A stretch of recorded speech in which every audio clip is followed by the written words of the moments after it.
এখন যে ঘটনাটি আমি বলবো, এই ঘটনাটি আমাদেরকে পাঠিয়েছেন নারায়ণগঞ্জের রূপগঞ্জ থেকে কাউসার মাহমুদ ভাই। এই ঘটনাটি ওনার নিজের সঙ্গে ঘটেছিল এবং যা ওনাকে প্রায় 7 মাস ভুগিয়েছে, এবং ভয় জিনিসটা যে কতটা ভয়ঙ্কর তা ওনাকে খুব হাড়ে হাড়ে টের পাইয়েছে। উনি প্রায় পাগলের মতো হয়ে গিয়েছিলেন। যাই হোক, কথা না বাড়িয়ে সরাসরি ঘটনাতে চলে যাব। তবে এই ঘটনাটি আমি ওনার ভাষায় বলার চেষ্টা করব, যেহেতু ওনার নিজের সঙ্গে ঘটেছে, আর ওনার ভাষায় বললে আপনাদের বুঝতেও সুবিধা হবে। ঘটনাটি ঘটে 2014 সালের প্রথম দিকে নারায়ণগঞ্জের 2500-এ। ঘটনাটি মূলত একটি পরিত্যক্ত পুকুরকে কেন্দ্র করে সূত্রপাত হয়। আমি তখন একটা প্রাইভেট টেক্সটাইল মিলসের স্টক সুপারভাইজার হিসাবে নতুন চাকরি নেই। আমার থাকার জন্য অফিসের দোতলায় খুব সাজানো গোছানো পরিপাটি একটি রুম দেওয়া হলো। ভালোই চলছিল সবকিছু। কাজের চাপ কম থাকলে 2-3 দিনের ছুটি নিয়ে বাসায় চলে আসতাম প্রায়। চাকরির 3য় মাসে তেমন কোনো কাজ না থাকায় 5 দিনের জন্য ছুটি নিলাম বাসায় যাব বলে। ঘটনার দিন সকাল 10টায় ঘুম থেকে উঠে ফ্রেশ হয়ে নাস্তা করে রেডি হতে প্রায় 11:15 বেজে গেল। প্রায় দুপুর 12টায় রওনা হব তার আগ মুহূর্তে আমার বস সাইদ সাহেবের বাসায় যাচ্ছিলাম ওনার কাছ থেকে বিদায় নিতে। দেখলাম উনি বাসা থেকে দৌড়ে বের হচ্ছেন। ওনার এভাবে দৌড়ে বের হওয়া দেখে আমি বেশ অবাক হলাম যে স্যার এভাবে দৌড়ে বের হচ্ছেন কেন। তিনি আমাকে দেখে জোরে বলে উঠলেন, কাউসার দেখো তো, জিহাদ নাকি পানিতে ডুবে গেছে। এখানে বলে রাখা ভালো, জিহাদ হচ্ছে আমার বসের নাতি, তার বয়স 8 বছর। তো আমি অবাক হয়ে ওনাকে বললাম, জিহাদকে তো আমি একটু আগে দেখলাম ফুটবল খেলতে। বলে রাখা ভালো, আমাদের অফিসের পেছন দিকে ছোট্ট একটা পরিত্যক্ত পুকুর রয়েছে, আর জিহাদ নাকি সেই পুকুরেই ডুবে গেছে। দ্রুত আমরা সবাই পুকুর পাড়ে গেলাম। গিয়ে দেখি অনেক লোক সেখানে দাঁড়িয়ে আছে, আর 2জন লোক পুকুর পাড়ে বসে আছে। একজনকে আমি জিজ্ঞেস করলাম, কি ব্যাপার ভাই, আপনার না খুঁজে বসে আছেন কেন? উত্তরে লোকটা বলল, অনেকক্ষণ ধরে ডুব দিয়ে খোঁজার চেষ্টা করেছি, কিন্তু খুঁজে পেলাম না, তাই কয়েকজন লোককে পাঠিয়েছি জাল আনতে। জাল আনলে এখানে জাল টান দেয়া হবে। আমি শুনে অবাক, এত ছোট একটা পুকুরের পানিতে একটা বাচ্চাকে খুঁজে পেল না, এটা কিভাবে সম্ভব? সাইদ সাহেব আমাকে একটু জোর করে বললেন, বাবা তুমি নেমে একটু খুঁজে দেখো তো। ইচ্ছা না থাকা সত্ত্বেও হাতের ব্যাগটা আর ফোনটা একজনের হাতে দিয়ে পুকুরের ওই ঘোলা পানিতে নেমে খুঁজতে লাগলাম জিহাদকে। 8 থেকে 10 মিনিট খোঁজার পর ব্যর্থ হয়ে যখন ফিরে আসছিলাম, হঠাৎ আমার পায়ে অনুভব করলাম কারো ভাসমান হাতের স্পর্শ। নিশ্চিত হওয়ার জন্য একটু ঘুরে গিয়ে ডুব দিয়ে বুঝলাম কোনো বাচ্চার দেহ এটা। ডুব দেওয়া অবস্থায় কাঁধে তুলে নিলাম, কিন্তু মনে হলো লাশটা অনেক ভারী, এবং আরো মনে হচ্ছিল লাশটাকে কেউ টেনে ধরে রেখেছে। শুধু জিহাদের দেহ না, মনে হচ্ছে আমাকেও কেউ টেনে ধরে রেখেছে। কিছুতেই ডুব দেওয়া থেকে উপরে উঠে আসতে পারছিলাম না। অনেক কষ্টে আমি আমার মাথা ভাসালাম। তারপর জিহাদকে টেনে ধরে হেঁটে হেঁটে পানির মধ্য দিয়ে উপরে আসার চেষ্টা করছি, কিন্তু মনে হচ্ছে কেউ আমার পা খুব শক্ত করে নিচ থেকে ধরে রেখেছে। যদিও বা কারো ধরে রাখার স্পর্শ আমি টের পাচ্ছিলাম না, কিন্তু আমি সেটা ফিল করছিলাম, কারণ আমার শরীর অনেক ভারী হয়ে গিয়েছিল। হতে পারে বেশ খানিকক্ষণ ডুবাডুবি করার কারণে আমি ক্লান্ত হয়ে পড়েছি। তো যাই হোক, অনেক কষ্ট করে পাড়ে তুলে নিয়ে আসলাম জিহাদকে। কয়েকজনের হাতে তুলে দিয়ে আমি পানিতেই অজ্ঞান হয়ে যাই। তারপর আমার আর কিছুই মনে নেই। যখন জ্ঞান ফিরল তখন রাত 1টা। আমি নিজেকে একটা হসপিটালে আবিষ্কার করলাম। সমস্ত শরীরে ব্যথা অনুভব করলাম। আমাকে স্থানীয় একটা হসপিটালে ভর্তি করে জিহাদকে ঢাকা নিয়ে গেছে। আমাকে দেখাশোনা করার জন্য সাথে একটা লোক ছিল। ওনাকে জিহাদের কথা জিজ্ঞেস করলাম। বললেন জিহাদ মারা গেছে, লাশ হয়তো আবার ফেরত নিয়ে আসছে। ওর ফোনে আমি আমার খালাকে কল দিলাম। বলে রাখা ভালো, হসপিটাল থেকে আমার খালার বাসা 30 মিনিটের দূরত্ব। আমার দুপুর 2টার মধ্যে আমাদের বাড়ি রূপগঞ্জ থাকার কথা ছিল, কিন্তু সারাদিন মা বাবা ও খালারা কেউ কোনো খোঁজ খবর পায়নি আমার। সবাই অনেক টেনশনে ছিল। ফোনেও কল করে কোনো উত্তর পাইনি, আর আমার ফোন কেউ রিসিভও করেনি। এত রাতে অচেনা নাম্বার থেকে আমার কল পেয়ে বেশ অবাক হলো খালা। তারপর ওনাকে সবকিছু বলার পর আমাকে হসপিটাল থেকে নিয়ে আসে। সারা রাত ঘুমাতে পারিনি, অজানা একটা ভয় কাজ করছিল মনে। চোখ বন্ধ করলেই জিহাদকে দেখতে পেতাম। জিহাদ ওই পুকুর পাড়ে বসে আছে। পরের দিন ওর জানাজা আর দাফন শেষ করে বাড়িতে চলে গেলাম। বাড়িতে 10 থেকে 12 দিন থাকলাম, কিন্তু একটা রাতও ভালো করে ঘুমাতে পারিনি। চোখ বন্ধ করলেই জিহাদকে দেখতে পেতাম, আর ওই পুকুরটা দেখতে পেতাম। ওই পুকুর পাড়ে জিহাদ বসে আছে। স্থানীয় মসজিদের ইমামের কাছ থেকে ঝাড়ফুঁক আর তাবিজ নিলাম, কিন্তু কোনো কাজ হলো না। চলে গেলাম আবার নিজের কর্মস্থলে। সেখানে আরো বেশি সমস্যার সৃষ্টি হলো। যখন রুমে একা থাকতাম, আমার রুমটা কেমন যেন গম গম করত। মনে হতো বেশ কিছু মানুষ সেখানে হাঁটাহাঁটি করছে এবং কথা বলছে, কিন্তু কথাগুলো বুঝতে পারতাম না যে তারা কি ভাষায় কথা বলছে। খুবই অস্পষ্ট এবং ক্ষীণ ছিল। খুব ভালো করে না খেয়াল করলে সেটা বোঝা যেত না, তবে আমি সেটা বুঝতে পারতাম। সবসময় কারো উপস্থিতি আমি টের পেতাম। তার মধ্যে অন্যতম একটা ব্যাপার ছিল, প্রতি রাতে একটা শব্দ পেতাম। শব্দটা এমন ছিল মনে হতো সিলিং থেকে একটা কাঠের বাক্স জাতীয় কিছু ফ্লোরে পড়েছে। বিকট একটা শব্দ হতো। আমি ধর্মর করে ঘুম থেকে উঠে বসতাম। প্রচন্ড ভয় পেতাম। সাথে সাথে বিছানা ছেড়ে উঠে লাইট জ্বালিয়ে দেখতাম, কিন্তু কিছুই দেখতে পেতাম না। তবে অন্ধকার রুমে কিছু একটা উপস্থিতি টের পেতাম।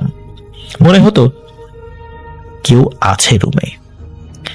প্রায় রাতে কি মনে করে যেন পশ্চিম দিকের জানালা খুলে পুকুরের দিকে তাকিয়ে থাকতাম।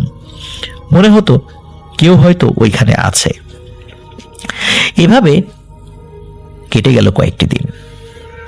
প্রতি রাতে অনাকাঙ্ক্ষিতভাবে ওই বাক্স পড়ার বিকট শব্দ, আর ওই শব্দের পর ভয়ানক যে আতঙ্ক কাজ করত, এবং ওই আতঙ্কের ফলে সৃষ্ট ভয়, আর সারাক্ষণ কোনো অদৃশ্য কোনো অশরীরীর উপস্থিতি সারাক্ষণ আমাকে তাড়িয়ে নিয়ে বেড়াতো।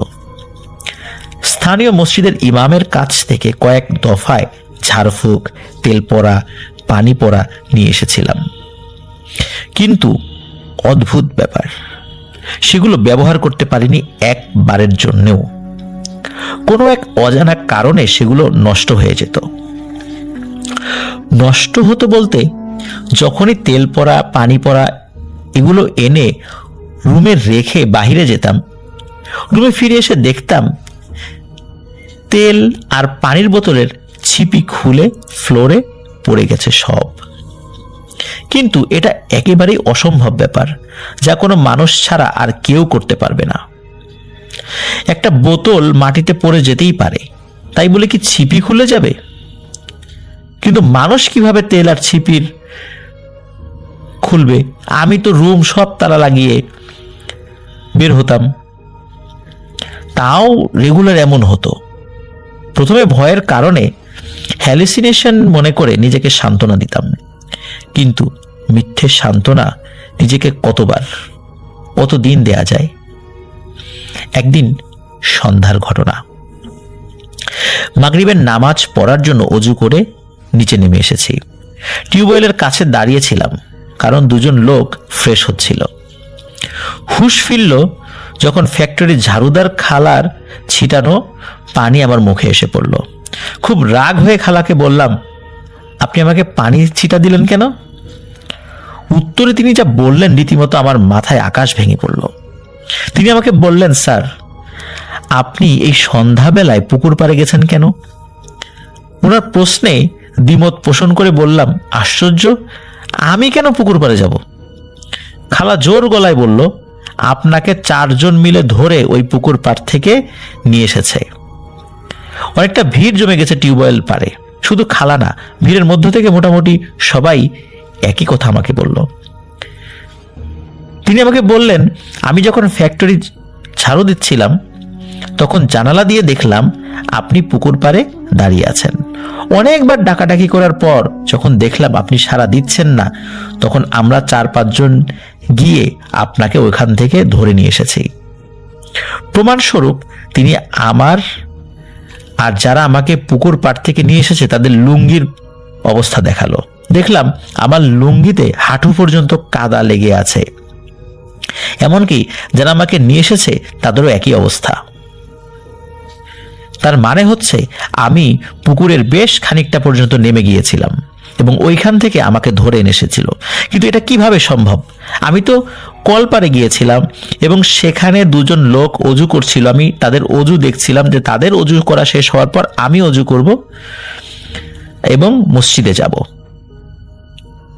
যদিও বা আমি অজু করে নেমেছিলাম, কিন্তু তারপরেও মনে হলো যে কলের ঠান্ডা পানিতে আবার অজু করি। এবং এরপরে কিভাবে এতটা সময় পার হয়ে গেল আমি বুঝতেই পারিনি। দেখলাম রাত অনেক হয়ে গেছে। বুঝলাম মাগরিবের সময় পেরিয়ে প্রায় এশার নামাজের ওয়াক্ত পার হয়ে যাচ্ছে, মানে এশার নামাজও শেষ হয়ে গেছে। কিন্তু এতটা সময় আমি কোথায় ছিলাম? আমার মনে আছে মাগরিবের আজানের সাথে সাথে আমি রুম থেকে বের হয়েছি, কিন্তু এতটা সময় পেরিয়ে গেল। 7-5 ভাবতে ভাবতে ভাবতে ফ্রেশ হয়ে রুমে চলে এলাম। মসজিদে পরবর্তীতে গিয়ে ইমাম সাহেবকে সব বলার পর তিনি আমাকে আবার ঝাড়ফুঁক করে দেন। রাত্রে খাওয়া দাওয়া শেষ করে ঘুমানোর প্রস্তুতি নিচ্ছি, এমন সময় আমার বস সাইদ সাহেব আসলেন।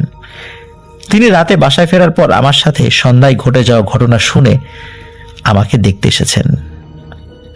কিছুক্ষণ কথা বলার পর আমাকে বলল, তোমার সমস্যা দিন দিন বেড়েই চলছে। তুমি কতটা আতঙ্কে থাকো সেটা আমি জানি। তাই আমি চাই না বাপদাদার খনন করা পুকুরে আর কোনো মায়ের বুক খালি হোক। ওনার কথা শুনে আমি চমকে উঠি। তার মানে বাপদাদার খনন করা পুকুরে আর কোনো মায়ের বুক খালি হোক? আসলে কি বোঝাতে চাচ্ছেন? ওনাকে আমি প্রশ্ন করি। কিছুটা ইতস্তত করে ওনার কাছ থেকে আমি জানতে পারি এমন এক তথ্য যা খুবই ভয়ানক এবং চাঞ্চল্যকর। এই পুকুর অনেক আগে খনন করা হয়েছে। এই পুকুর খনন করার পর নাকি ওনার দাদা স্বপ্নে দেখে এই পুকুর এক মায়ের এক ছেলে এমন 11টা নিয়ে যাবে। তার মানে এক মায়ের যে এক ছেলে রয়েছে এমন 11টা সন্তান এই পুকুরে মৃত্যুবরণ করবে। জিহাদ সহ এখন পর্যন্ত 3 জন নিয়ে গেছে।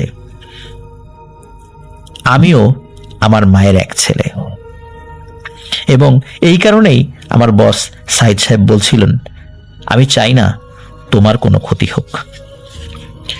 তারপর উনি বললেন, তুমি এক কাজ করো, আমার এক বন্ধুরও এমন একটা টেক্সটাইল মিলস আছে, আপাতত কিছুদিন তুমি ওর কাছে থাকো, তোমার সমস্যা কমলে আবার আমার কাছে চলে এসো।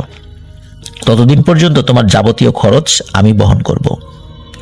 রাতে ঘুমানোর পর আবার সেই বক্স পড়ার শব্দ শুনে ঘুম ভেঙে গেল। অন্ধকার রুমে কারো উপস্থিতি টের পেলাম। আবার লাইট অন করে জানালার পাশে গিয়ে জানালা খুলে পুকুরের দিকে কিছুক্ষণ তাকিয়ে রইলাম। তারপর কিছু দোয়া কালাম পড়ে ঘুমিয়ে গেলাম। পরের দিন বসের বন্ধুর কাছে চলে গেলাম। সেখানে আমার থাকার ব্যবস্থা করা হলো ওনাদের বাংলো ঘরে। সেখানেও ওই একই সমস্যা। স্বপ্নে জিহাদকে পুকুর পাড়ে বসে থাকতে দেখতাম, আর সিলিং থেকে বক্স পড়ার শব্দ শুনতে পেতাম প্রায় প্রতি রাতেই। তেল পড়া, পানি পড়া, তাবিজ, কবচ অনেক কিছু নিয়ে আসতাম, কিন্তু কখনো সেগুলো ব্যবহার করতে পারতাম না কোনো এক অজানা কারণে। একদিন দুপুরে গোসল করতে গিয়ে দেখি বসের বন্ধু রাহাত সাহেবের বাড়িতে গাছ কাটার জন্য কিছু কাঠুরিয়া এসেছে। তাদের সাথে গল্প করার এক ফাঁকে ঘটে একটা ভয়ানক এবং অনাকাঙ্ক্ষিত ঘটনা। আমি নাকি এক কাঠুরিয়াকে দাঁত নিয়ে আক্রমণ করেছি। কয়েকবার নাকি ওই কাঠুরিয়াকে কোপ দেওয়ার চেষ্টা করেছি। তিনি একটা গাছের ডাল নিয়ে আমার কোপ থেকে নিজেকে রক্ষা করেছেন। তারপর নাকি আমি অজ্ঞান হয়ে পড়ি। জ্ঞান ফিরলে আমার এসব কিছুই মনে পড়ছিল না। আমার মনে প্রশ্ন জাগে, আমি কেন বিনা কারণে একজন লোককে আক্রমণ করব? সেদিন রাতে ঘটে আরো একটি ভয়ানক ঘটনা। সন্ধ্যায় বাজার মসজিদে নামাজ পড়ে ইমাম সাহেবের কাছ থেকে ঝাড়ফুঁক করে পানি পড়া নিয়ে আসি। খাবার পানি আনার জন্য বের হওয়ার পর রুমে ফিরে এসে দেখি পড়া পানির বোতল মাটিতে পড়ে আছে, ছিপি খোলা, সব পানি মাটিতে পড়ে গেছে। দুর্ভাগ্য মনে করে খাবার খেয়ে ঘুমিয়ে গেলাম। গভীর রাতে হঠাৎ আবার সেই বাক্স পড়ার শব্দ শুনে ঘুম ভেঙে গেল। সুইচ বোর্ড বিছানা থেকে একটু দূরে থাকায় বালিশের নিচে থাকা ম্যাচ থেকে 3টা কাঠি জ্বালিয়ে 3 দিকে আগুন ছুঁড়ে মারি। তারপর উঠে লাইট জ্বালিয়ে দেখলাম সবকিছু নর্মাল। বাহিরে বের হয়ে আসলাম। ঘন্টা 2 বাহিরে বসেছিলাম। বাহিরে বসে 3টা সিগারেট খেলাম আর নানান রকমের চিন্তা ভাবনা করলাম। আমার সাথে কেন এমন হচ্ছে? কি দোষ আমার? আমি তো একটা বাচ্চাকে বাঁচানোর চেষ্টা করেছি মাত্র।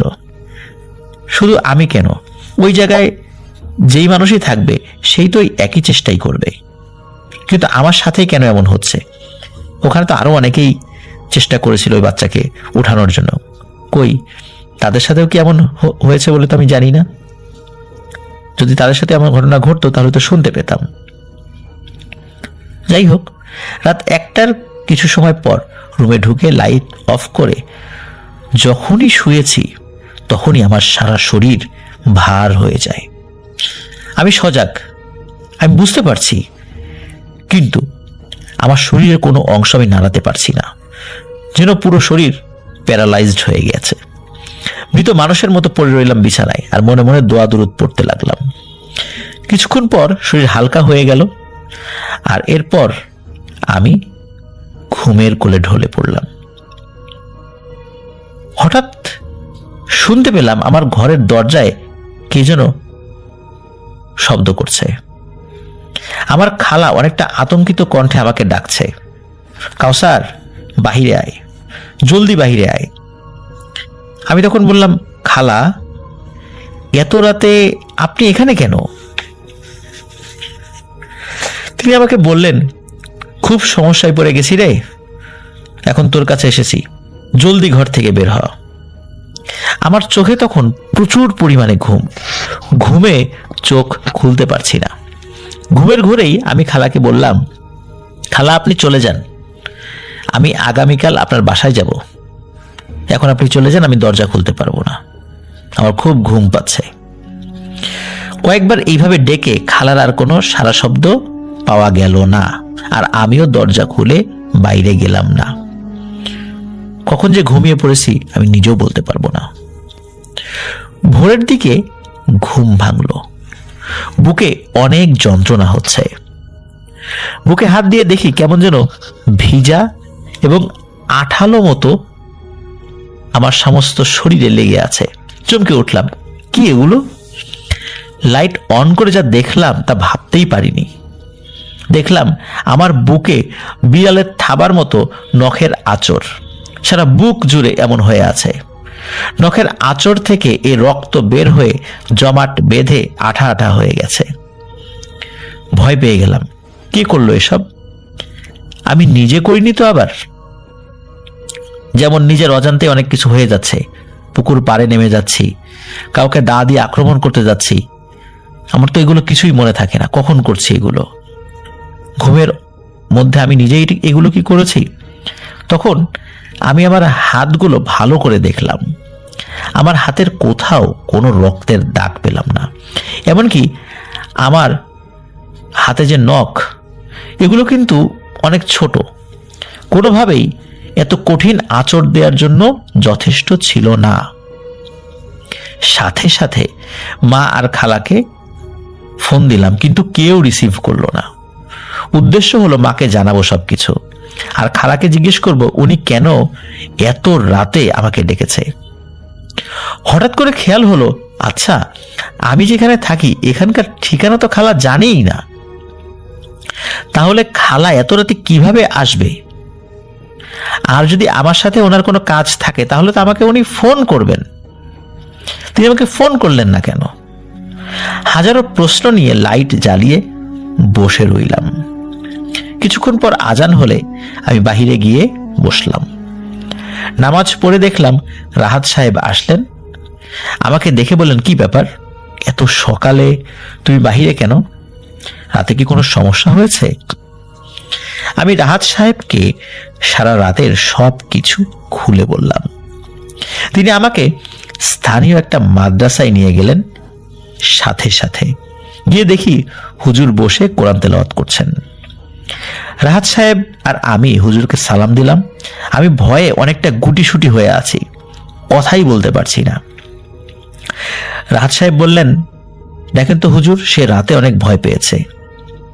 হুজুর আমার দিকে কিছুক্ষণ তাকিয়ে রইলেন, 5 মিনিট বা 7 মিনিট এমন। তারপর উনি আমাকে উদ্দেশ্য করে যা বললেন তা ছিল এমন, বাবা, রাতে কাজটা কিন্তু তুমি ঠিক করনি, আগুন দিয়ে ঢিল ছোড়া তোমার ঠিক হয়নি। এতদিন ওই দুষ্টু জিনগুলো তোমাকে শুধু ভয় দেখিয়েছে। তুমি আগে যেখানে ছিলে সেখান থেকে আসার পর তোমার উপর ভয় দেখানোর পরিমাণও বাড়িয়ে দিয়েছে। ওই পুকুর পাড়েই তোমাকে নিয়ে যাওয়ার অনেক চেষ্টা করেছে, কিন্তু পারেনি। কাল রাতে যখন তুমি আগুন ছুঁড়ে মেরেছ, জিনটা প্রচন্ড ক্ষুব্ধ হয়ে প্রথমে তোমার উপর ভর করে, দোয়া কালাম পড়ার পর তোমাকে ছেড়ে দেয়, আর তারপর তোমার কোনো আত্মীয় রূপ ধারণ করে তোমাকে বাহিরে ডাকে। তবে তুমি এটা ভালো করেছো যে ওর ডাকে সাড়া না দিয়ে। যদি তুমি ওর ডাকে সাড়া দিয়ে বাইরে বের হতে, তাহলে তোমাকে ওই পুকুর পাড়ে নিয়ে যেত, না হয় পার্শ্ববর্তী শ্মশানে নিয়ে গিয়ে বড় ধরনের কোনো ক্ষতি করত। তোমার প্রাণ নিয়ে নেয়ার উদ্দেশ্যই ছিল মূলত ওই দুষ্টু জিনের। এতক্ষণ শুধু আমি হুজুরের কথাগুলো চুপ করে শুনছিলাম আর অবাক হচ্ছিলাম, কারণ আমি তো হুজুরকে কিছুই বলিনি। তাহলে হুজুর এত কিছু কিভাবে বলতে পারছে? রাহাত সাহেব হুজুরকে বললেন, আপনার কাছে নিয়ে এসেছি, ওকে একটু ঝাড়ফুঁক এবং প্রয়োজনীয় ব্যবস্থা দিয়ে দিন। আর আপনি ওকে উল্টো আরো ভয় দেখাচ্ছেন, কি ব্যবস্থা দেবেন? আর ওকে তো আরো ভয় পাইয়ে দিচ্ছেন। হুজুর বললেন, আমি ওর জন্য কিছুই করতে পারবো না, বড়জোর ঝাড়ফুঁক করে আপাতত ওর ভয়টা কমিয়ে দিতে পারি। তবে যদি অন্য কোনো ব্যবস্থা দিতে হয় তাহলে সেটা ওকে অন্য কোথাও গিয়েই নিতে হবে। রাহাত সাহেব বললেন, কেন? আপনি দিতে পারবেন না কেন? আমাদের এলাকার সবাইকে তো আপনি সব ব্যবস্থা দেন, তাহলে ওকে কেন দিবেন না? উত্তরে হুজুর বললেন, রাহাত ভাই, ওকে যদি আমি কোনো ব্যবস্থা দেই, কোনো তদবির দেই, তাহলে আমার অনেক সমস্যা হবে।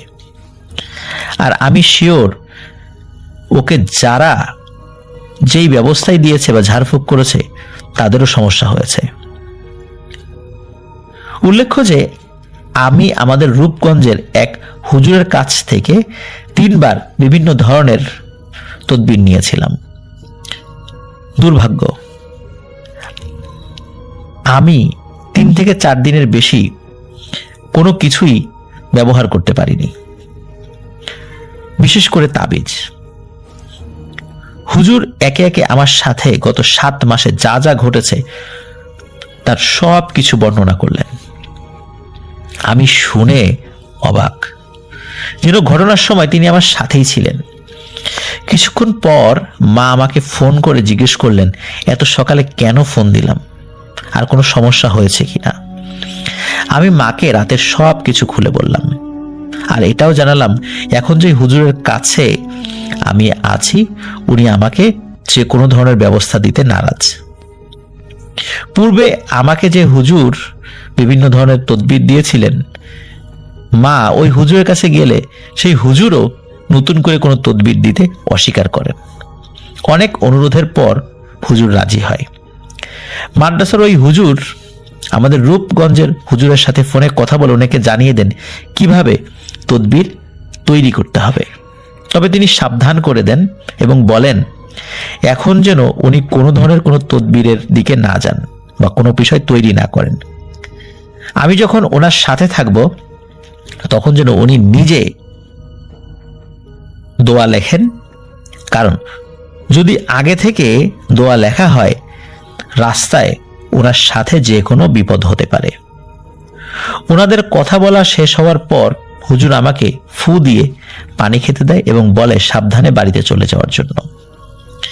বাড়িতে আসার পর আসরের নামাজ শেষে হুজুর আমাকে একটি দোয়া লিখে দেয় আর কিছু বিধি নিষেধ দিয়ে দেয়।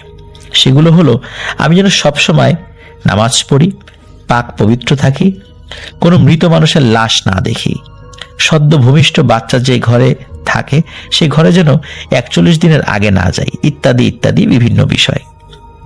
এখন আলহামদুলিল্লাহ আমার কোনো সমস্যা নেই, তবে মাঝে মাঝে কিছু বাজে স্বপ্ন দেখি, যেগুলো দেখে আমি প্রচন্ড ভয় পাই। কয়েকবার হুজুরের স্বর্ণপন্ন হলে হুজুর আমাকে বলে এটা নাকি আমার অতীত ইতিহাস মনে করিয়ে দেওয়ার জন্য এমনটা হয়। যাই হোক, কিছু স্বপ্নের কথা না হয় অন্য কোনোদিন জানাবো, যার কিছু প্রমাণও আমি দিব। ঘটনাটা যতটা সম্ভব হয়েছে সংক্ষিপ্ত করার চেষ্টা করেছি। ভালো লাগলে বা প্রচারযোগ্য হলে অবশ্যই প্রচার করবেন। কাউসার মাহমুদ নারায়ণগঞ্জের রূপগঞ্জ থেকে আমাদেরকে এই ঘটনাটি পাঠিয়েছেন। অসংখ্য ধন্যবাদ কাউসার মাহমুদ ভাইকে। আসলে ওনার সাথে যে ভয়ানক ঘটনাটি ঘটেছে এটি আসলে কি বলবো, যে উনি যে এটা ধৈর্য ধারণ করে এই বিষয়টির মোকাবেলা করেছেন, আল্লাহ ওনাকে ধৈর্য ধারণ করে তৌফিক দান করেছেন, এটা আসলে সত্যি উনি অনেক কষ্ট এবং ত্যাগ স্বীকার করেছেন। এখানে একটি বিষয় বলে রাখা ভালো প্রিয় লিসেনার, সেটি হচ্ছে যে যখন কোনো হুজুর কাউকে মানে কোনো কিছু না দেখে, মানে আগের কোনো বিষয় না জেনে বা তার সাথে আগে থেকে পরিচয় না থাকার পরেও কোনো বিষয় বলে দেন, সাধারণত এটা এমন হয় যে ওই হুজুরের সাথে থাকা কোনো জিন, ভালো জিন, তারা এই বিষয়টি ওই হুজুরকে জানিয়ে দেয়। কারণ মানুষ কিন্তু কোনো গায়েবের খবর জানে না, জিনদের মাধ্যম দিয়ে সাধারণত বিভিন্ন ব্যক্তিরা এই জিনিসগুলো জানতে পারে। এটা হচ্ছে একটা বিষয়। আর একটা বিষয় হচ্ছে যে আমাদের মধ্যে যারা এক বাবার এক ছেলে রয়েছি, তাদেরকে শুধু এই ধরনের পরিত্যক্ত পুকুর নয়, যে কোনো জায়গায় পানিতে নামার ক্ষেত্রে সতর্ক থাকতে হবে। হোক সেটা সুইমিং পুলে, হোক সেটা পুকুরে, হোক সেটা সমুদ্রে, খালে, বিলে, যে কোনো জায়গায় সতর্ক থাকতে হবে। কারণ জিনেরা এই এক বাবার এক ছেলেদেরকে হত্যা করে তারা তাদের ক্ষমতাকে বাড়াতে পারে এবং বিভিন্ন ধরনের জাদুবিদ্যার মানে প্রয়োগ এবং এইটার ফলাফল এবং কার্যকারিতার বিষয়ে যেন আরো তারা মানে শক্তি প্রাপ্ত হয়, এই জন্য এক বাবার এক ছেলেদেরকে পানিতে ডুবিয়ে তারা হত্যা করে। এটার মাধ্যমে তাদের ক্ষমতা বৃদ্ধি পায়। এই জন্য আমাদের মধ্যে যারা আছি তারা তো সতর্ক থাকবই, এবং আমাদের আত্মীয় স্বজনদের মধ্যে যারা আছে তাদেরকেও আমরা সতর্ক করব। অনেকে বিশ্বাস করতে চাইবে না, কেউ বিশ্বাস নাই করতে পারে, কিন্তু আমাদের দায়িত্ব মানুষকে এই মেসেজটা পৌঁছে দেয়া। প্রিয় লিসেনার্স, আশা করছি এই ঘটনা থেকে যে আমরা ভয় পেয়েছি বিষয়টা এরকম নয়। কেউ ভয় পাবেন, কেউ হয়তোবা ভয় পাবেন না, কিন্তু ঘটনা বলার মূল উদ্দেশ্য হচ্ছে প্রত্যেকটা ঘটনা থেকে বা অধিকাংশ ঘটনা থেকে আমরা যেন শিক্ষণীয় কিছু পাই।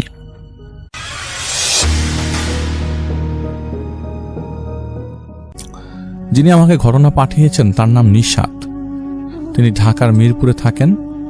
এবার তিনি এইচএসসি ব্যাচের ক্যান্ডিডেট এবং বিএন কলেজ থেকে তিনি আছেন।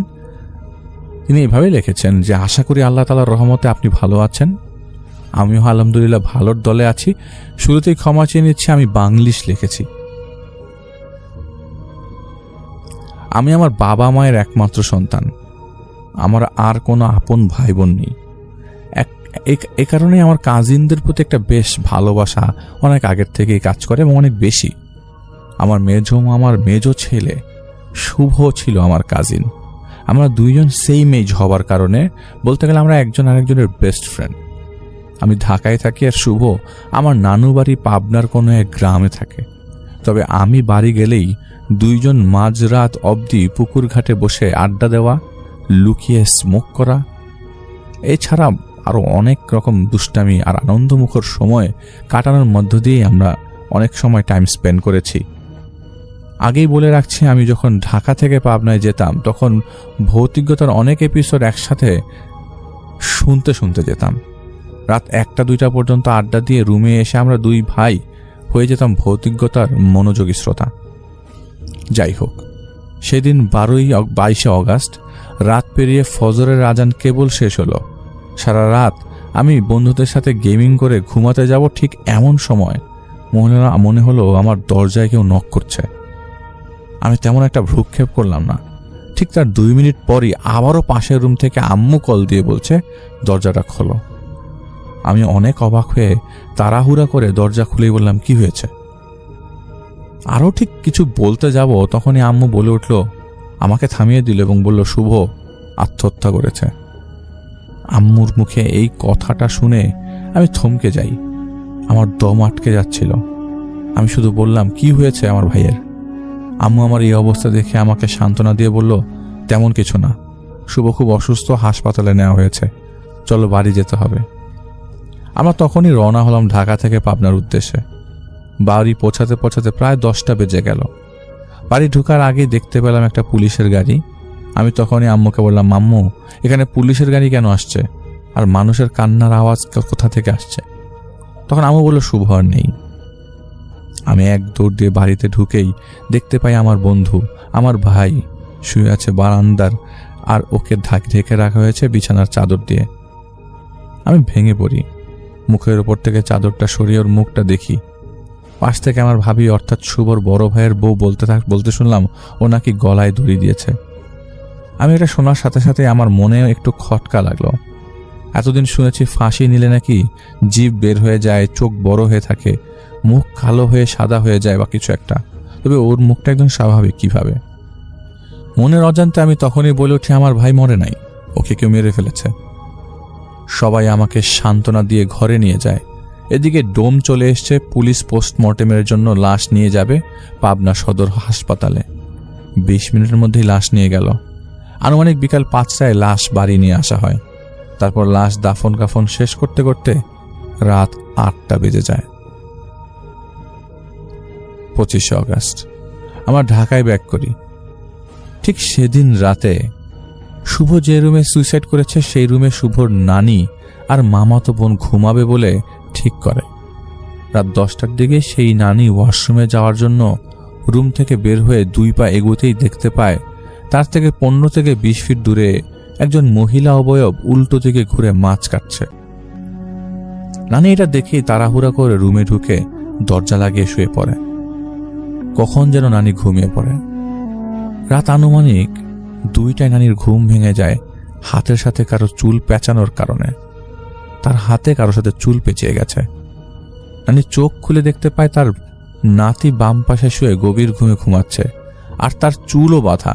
তবে কার চুল হাতে পেঁচিয়েছিল এটা ভাবতে ভাবতেই নানি অপর পাশে তাকিয়ে দেখতে পায় একটা মেয়ে চুল ছাড়া অবস্থায় নানির পাশে নানির দিকে ফিরে চোখ বড় করে তাকিয়ে আছে। নানি আরো লক্ষ্য করে এই মেয়েটার চুলই নানির হাতে পেঁচিয়ে আছে। নানি মোটামুটি কবিরাজি বিদ্যা জানতেন, তাই নানি মেয়েটার উদ্দেশ্যে ধমকের সুরে বললেন, কে তুই, কি চাস? তখন মেয়েটা নানিকে পাল্টা ধমক দিয়ে বলল, চুপ, একদম চুপ, কথা বলা যাবে না। এই রুমে কি করিস? আর যদি এই রুমে আসছিস তবে শুভর মতো তোকেও মেরে ফেলবো। তখন নানি দোয়া দুরুদ পড়তে শুরু করলে মেয়েটা ভ্যানিশ হয়ে যায়। পরদিন সকালে ঘুম থেকে উঠেই নানি তার বড় ছেলেকে অর্থাৎ শুভর বড় মামাকে ফোন করে সবকিছু বলে। মামাদের বাড়ি মুন্সিগঞ্জের কোনো এক গ্রামে। মামা একজন বড় মাপের কবিরাজ ছিল। তো মামা সব শুনে বলেন সে 2 দিন পরে আসবে, আর 2 দিন সাবধানে থাকতে হবে। 26শে অগাস্ট রাত প্রায় 11টা হবে, সবাই শুয়ে পড়েছিল। শুধু শুভর বড় ভাই আর ভাবি বসেছিল বারান্দায়। এমন সময় হঠাৎ লক্ষ্য করে বাড়ির ভেতর থেকে আমার সেজ মামার মেয়ে সুচি, বয়স 10-11 হবে, ও হাঁটতে হাঁটতে ঘর থেকে বের হয়ে বাড়ির সীমানা অতিক্রম করে মেইন গেট খুলে বের হওয়ার চেষ্টা করছে। মেইন গেট খুলে বের হলেই সামনে আমাদের নিজস্ব একটা পুকুর, বাম পাশে একটি বাঁশঝাড়, যেখানে আজ থেকে 15 বছর আগ পর্যন্ত গ্রামের কেউ মারা গেলে তাকে কবর দেওয়া হতো। আর ডান দিকে একটু জঙ্গল টাইপের জায়গা ছিল, সেটা এখনো আছে। আমার ছোট বোন সুচি যখন মেইন গেট খুলে বের হওয়ার চেষ্টা করছিল, তখনই শুভর বড় ভাই ওকে ধরে ফেলে এবং দেখতে পায় ওর চোখ বন্ধ, অর্থাৎ ও ঘুমের মধ্যে হেঁটে এসছে। ওকে যখন জিজ্ঞাসা করা হয় এত রাতে তুই কই যাস, তখন আমার বোন চোখ বন্ধ করেই বলতে থাকে আমাকে ওরা ডাকছে, আমাকে যেতে হবে। পরে যখন ভাইয়া ওকে ধরে বাড়ির মধ্যে নিয়ে আসে, সবাইকে ডেকে তুলে কয়েকবার ঝাঁকি দেয়, তখন ঘুম থেকে জেগে যায় আর বলে আমি এখানে কেন, আমি তো ঘুমাচ্ছিলাম। এই কথা শুনে সবাই অবাক হয়ে যায়, তবু যেন কেউ আতঙ্কিত না হয়ে পড়ে। এ কারণে আমার মেজ খালামুনি একটু ধমক দিয়ে বলে আরে কিচ্ছু হয়নি, ওকে ভূতে ধরছে নাকি আজেরা, এগুলা কিচ্ছু না, যাও সবাই ঘুমাও। এরপর সবাই যে যার রুমে যেয়ে শুয়ে পড়ে। আমার মেজ খালামুনিও যে শুয়ে পড়ে। সে ঘুমিয়েছে 10 মিনিটের মতো হবে। ঠিক তখনই তার মনে হলো কে যেন তাকে এক হাত উঁচু করে তুলে সজোরে নিচে ফেলে দেয়। এই ঘটনায় খালামুনি খুব ভয় পেয়ে যায়। সে রাতে আর কিছু হয়নি, আর খালামুনি দোয়া দুরুদ পরে ঘুমানোর চেষ্টা করে একটা পর্যায়ে ঘুমিয়ে যান। পরদিন বেলা 11টার দিকে শুভর মামা বাড়িতে আসেন। তিনি বাড়িতে ঢুকেই বলেন আসর বসাতে হবে। মামা কিছুক্ষণের মধ্যেই তার প্রয়োজনীয় কিছু জিনিসপত্র ম্যানেজ করে আসর বসিয়ে মামা তার মতো করে কিছুক্ষণ কাজ করে কাউকে হাজির করেন। হাজির করার পর মামা প্রশ্ন করেন কে তুই? তিনি বলেন আমি পড়ি, আর আমরা এখানে 7 জন থাকি। মা বলেন কেন মারলি, শুভকে মারলি কেন? উত্তরে বলে আমি তো শুভকে মারতে চাইনি, আমি ওকে ভালোবাসি। ওর বয়স যখন 5 বছর তখন থেকে আমি ওর সাথে ছিলাম। শুভর যখন 12 বছর বয়স ছিল তখন একবার ওকে আমি আমার সাথে নিয়ে গেছিলাম আমাদের দেশে। আমি তো চেয়েছিলাম ওকে বিয়ে করতে, কিন্তু ও চাইতো না। আমার ধমক দিয়ে বলে এসব রাখ, তুই বল শুভকে কেন মেরেছিস, কিভাবে মারলি? তখন সে বললে আমি মারতে আসছিলাম ওর ভাবিকে, কিন্তু ও আমাকে বাধা দিয়েছিল। মা বলেন ওর ভাবিকে কেন মারতে চাস?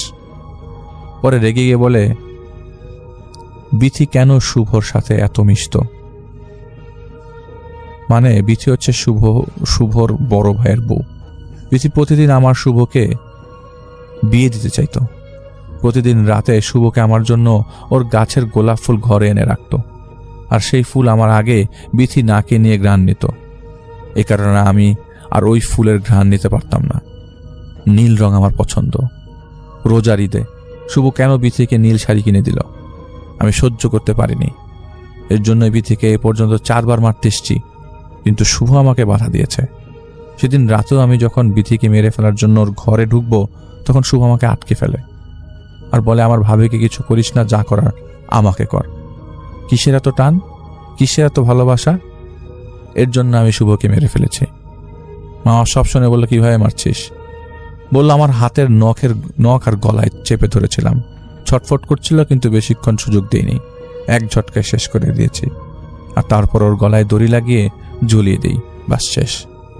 পরক্ষণেই পরীটা বলে ওঠে যে ওকে যে কবর দিয়ে আসলি, ওর লাশ তো কবরে নেই, ওকে আমি কবর থেকে তুলে আমার সাথে নিয়ে এসেছি, এই দেখ।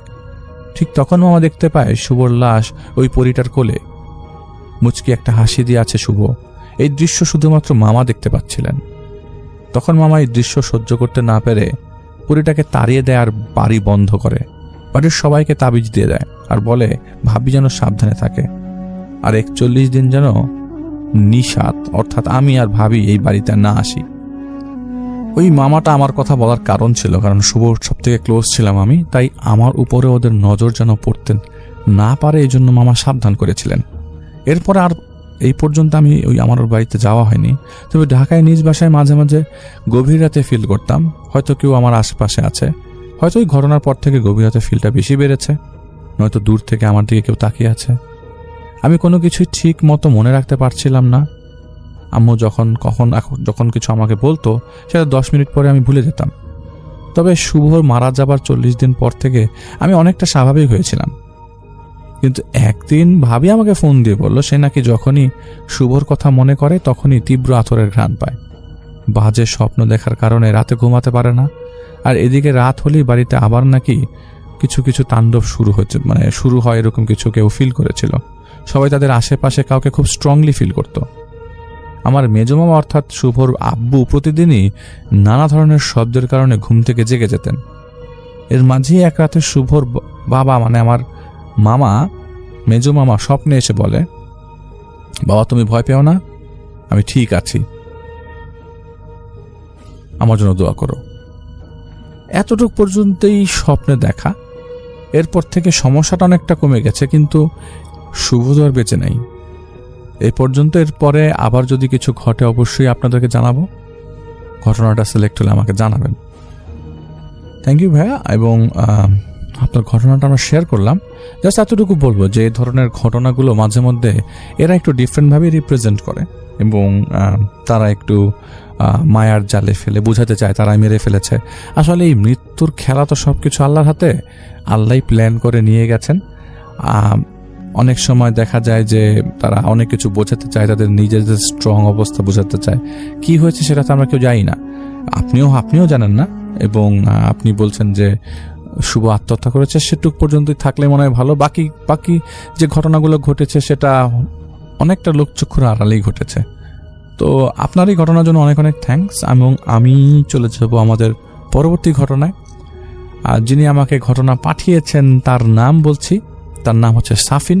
তিনি লালবাগ নবাবগঞ্জ থেকে আমাদেরকে ঘটনা পাঠিয়েছেন। আপনাদের পাঠানো ঘটনাগুলোই পড়ছি আমি। আসসালামু আলাইকুম আলিফ ভাই, আশা করি ভালো আছেন। আমি সাফিন পুরান ঢাকা লালবাগ থেকে বলছি। সেই 10তম এপিসোড থেকে আপনাকে শোনা ভালো লাগার অন্যতম নাম হয়ে গেছে ভৌতিকতা।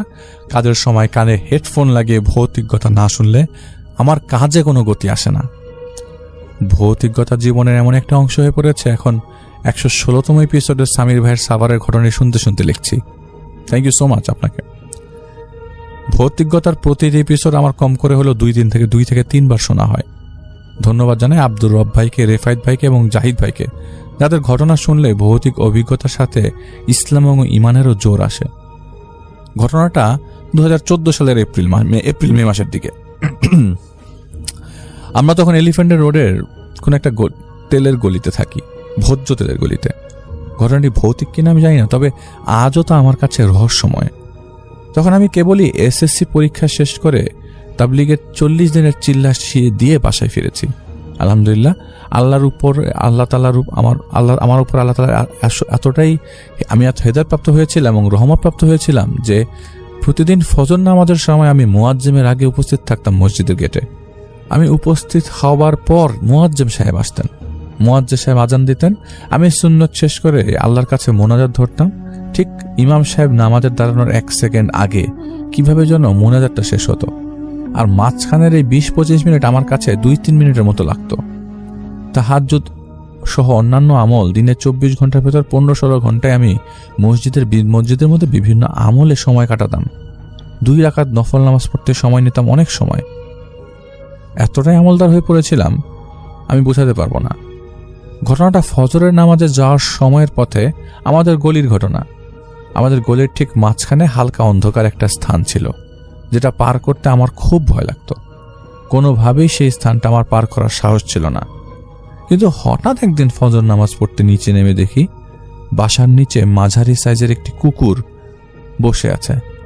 আমি নামাজ পড়ি, আমার থেকে 5 থেকে 6 ফিট দূরত্বে সে হাঁটা শুরু করে এবং অন্ধকার স্থানটি পার করে সে ঠিক গলির মাথায় মেইন রোড পর্যন্ত এগিয়ে দিয়ে আসতো। আর ঘটনাটা ঘটতো ফজরের আজানের 5 থেকে 10 মিনিট আগে। এইভাবে প্রতিদিনই ঘটনাটা ঘটতে লাগে। একটা বিষয় ছিল, আমি সেই গলিটিতে 2008 সাল থেকে থাকতাম এবং গলিটির প্রায় অনেকগুলো কুকুরকে দেখতাম, তো আমার চেনা ছিল। কিন্তু সেই কুকুরটাকে আমি আগে পরে কখনো দেখতাম না। দিনের বেলাতেও অনেক খুঁজেছি, পাইনি, শুধু ফজরের সময় দেখা পেতাম। এভাবেই অনেকদিন চলতে লাগলো। কিন্তু যখন আমি কলেজে ভর্তি হই, পড়াশোনার সহ বিভিন্ন চাপে আমার আমল কমে গেল। হঠাৎ সে আসা বন্ধ করে দেয়। তারপর আমি অনেকভাবে আমল বাড়ানোর চেষ্টা করছিলাম, কিন্তু হচ্ছিল না এবং আমি তারও দেখা পাচ্ছিলাম না। আজ অবধি আমি তার দেখা পাইনি, আর দেখা পাবই বা কিভাবে? তখনকার মতো আমল 2023 অবধিও করতে পারিনি। জানি না সেটা কোনো কুকুর ছিল নাকি উপর আল্লাহ প্রদত্ত অন্য কোনো মাখলুক, তবে ওই প্রাণীটি সেই কয়টা মাসের জন্য আমার সাথে চলা খুব ভালো সঙ্গী হয়েছিল। ঠিক সেই কুকুরটি আসা বন্ধ করে দেওয়ার পরের ঘটনা বলছি। আমাদের সেই বাসাটাও কম ভৌতিক অথবা রহস্যময় ছিল না। আমরা 3 তলায় থাকতাম এবং 4র্থ তলায় ছিল ছাদ। 3 তলাতেই ছিল গেট, যা সবসময় তালা মারা থাকতো, যার চাবি আমাদের এবং পাশের ফ্ল্যাটের বাড়িওয়ালা আন্টি ব্যতীত কারো কাছে থাকতো না। সুতরাং ছাদে অন্য কারো ওঠা অসম্ভব ছিল। ছাদে কারো দৌড়াদৌড়ি তখন নিত্য নৈমিত্তিক বিষয় ছিল। এমন হয়েছে, মশলা বাটা, রান্না বান্না অথবা দৌড়াদৌড়ির শব্দ পেয়ে সাথে সাথে ছাদে গিয়েছি দেখার জন্য কেউ আছে কিনা। ছাদের গেট খোলার আগ মুহূর্তে শব্দ পাচ্ছি। গেট খোলার পরে দেখতে আমার কিচ্ছু নেই, পুরো ছাদ খা খা করছে। এমন একবার না, এটা বহুবার করেছি, কিছুরই দেখা পাইনি। আমাদের বাসার অনেকেই অনেক কিছু বলে দেখেছিল, কিন্তু আমি অথবা আমার পরিবারের কেউ কখনো দেখিনি। একবার আমাদের বাসায় এক ভাই রাতে ছাদে উঠেছিল। উঠেই সে দেখে বিশাল আকৃতির গলা কাটা একটা ঘোড়া দাঁড়িয়ে আছে। দেখার সাথে সাথে সে দৌড়ে নিচে নেমে আসে। আমি প্রায় বারান্দায় ঘুমাতাম। ওই দিনও প্রচুর গরমের জন্য আমি আমার রুম ছেড়ে আম্মু বাবাকে বলে তাদের বারান্দায় বিছানা করে ঘুমিয়েছিলাম। রুমের খাটে ছিল আম্মু বাবা, আর নিচে আমাদের একটা ছোট কাজের মেয়ে ছিল। ওই দিন ছাদে অন্যান্য দিনের তুলনায় প্রচুর পরিমাণে দৌড়াদৌড়ির শব্দ হচ্ছিল। এতটাই শব্দ হচ্ছিল যে আমি ঘুমাতে পর্যন্ত পারছিলাম না। ফজরে উঠতে হবে শব্দের জন্য না ঘুমাতে পেরে মেজাজও খারাপ হচ্ছিল। কিন্তু এইভাবেই আমি একটা সময় ঘুমিয়ে পড়ি। রাত নাকি 3টা অথবা 3:30 হবে। বাবা হঠাৎ করে উঠে ডিম লাইটের আলোতে দেখতে পায় আমি চোখ বন্ধ করে আমাদের ওই কাজের মেয়ের বিছানার চারপাশে বৃত্তাকার ভাবে ঘুরছি।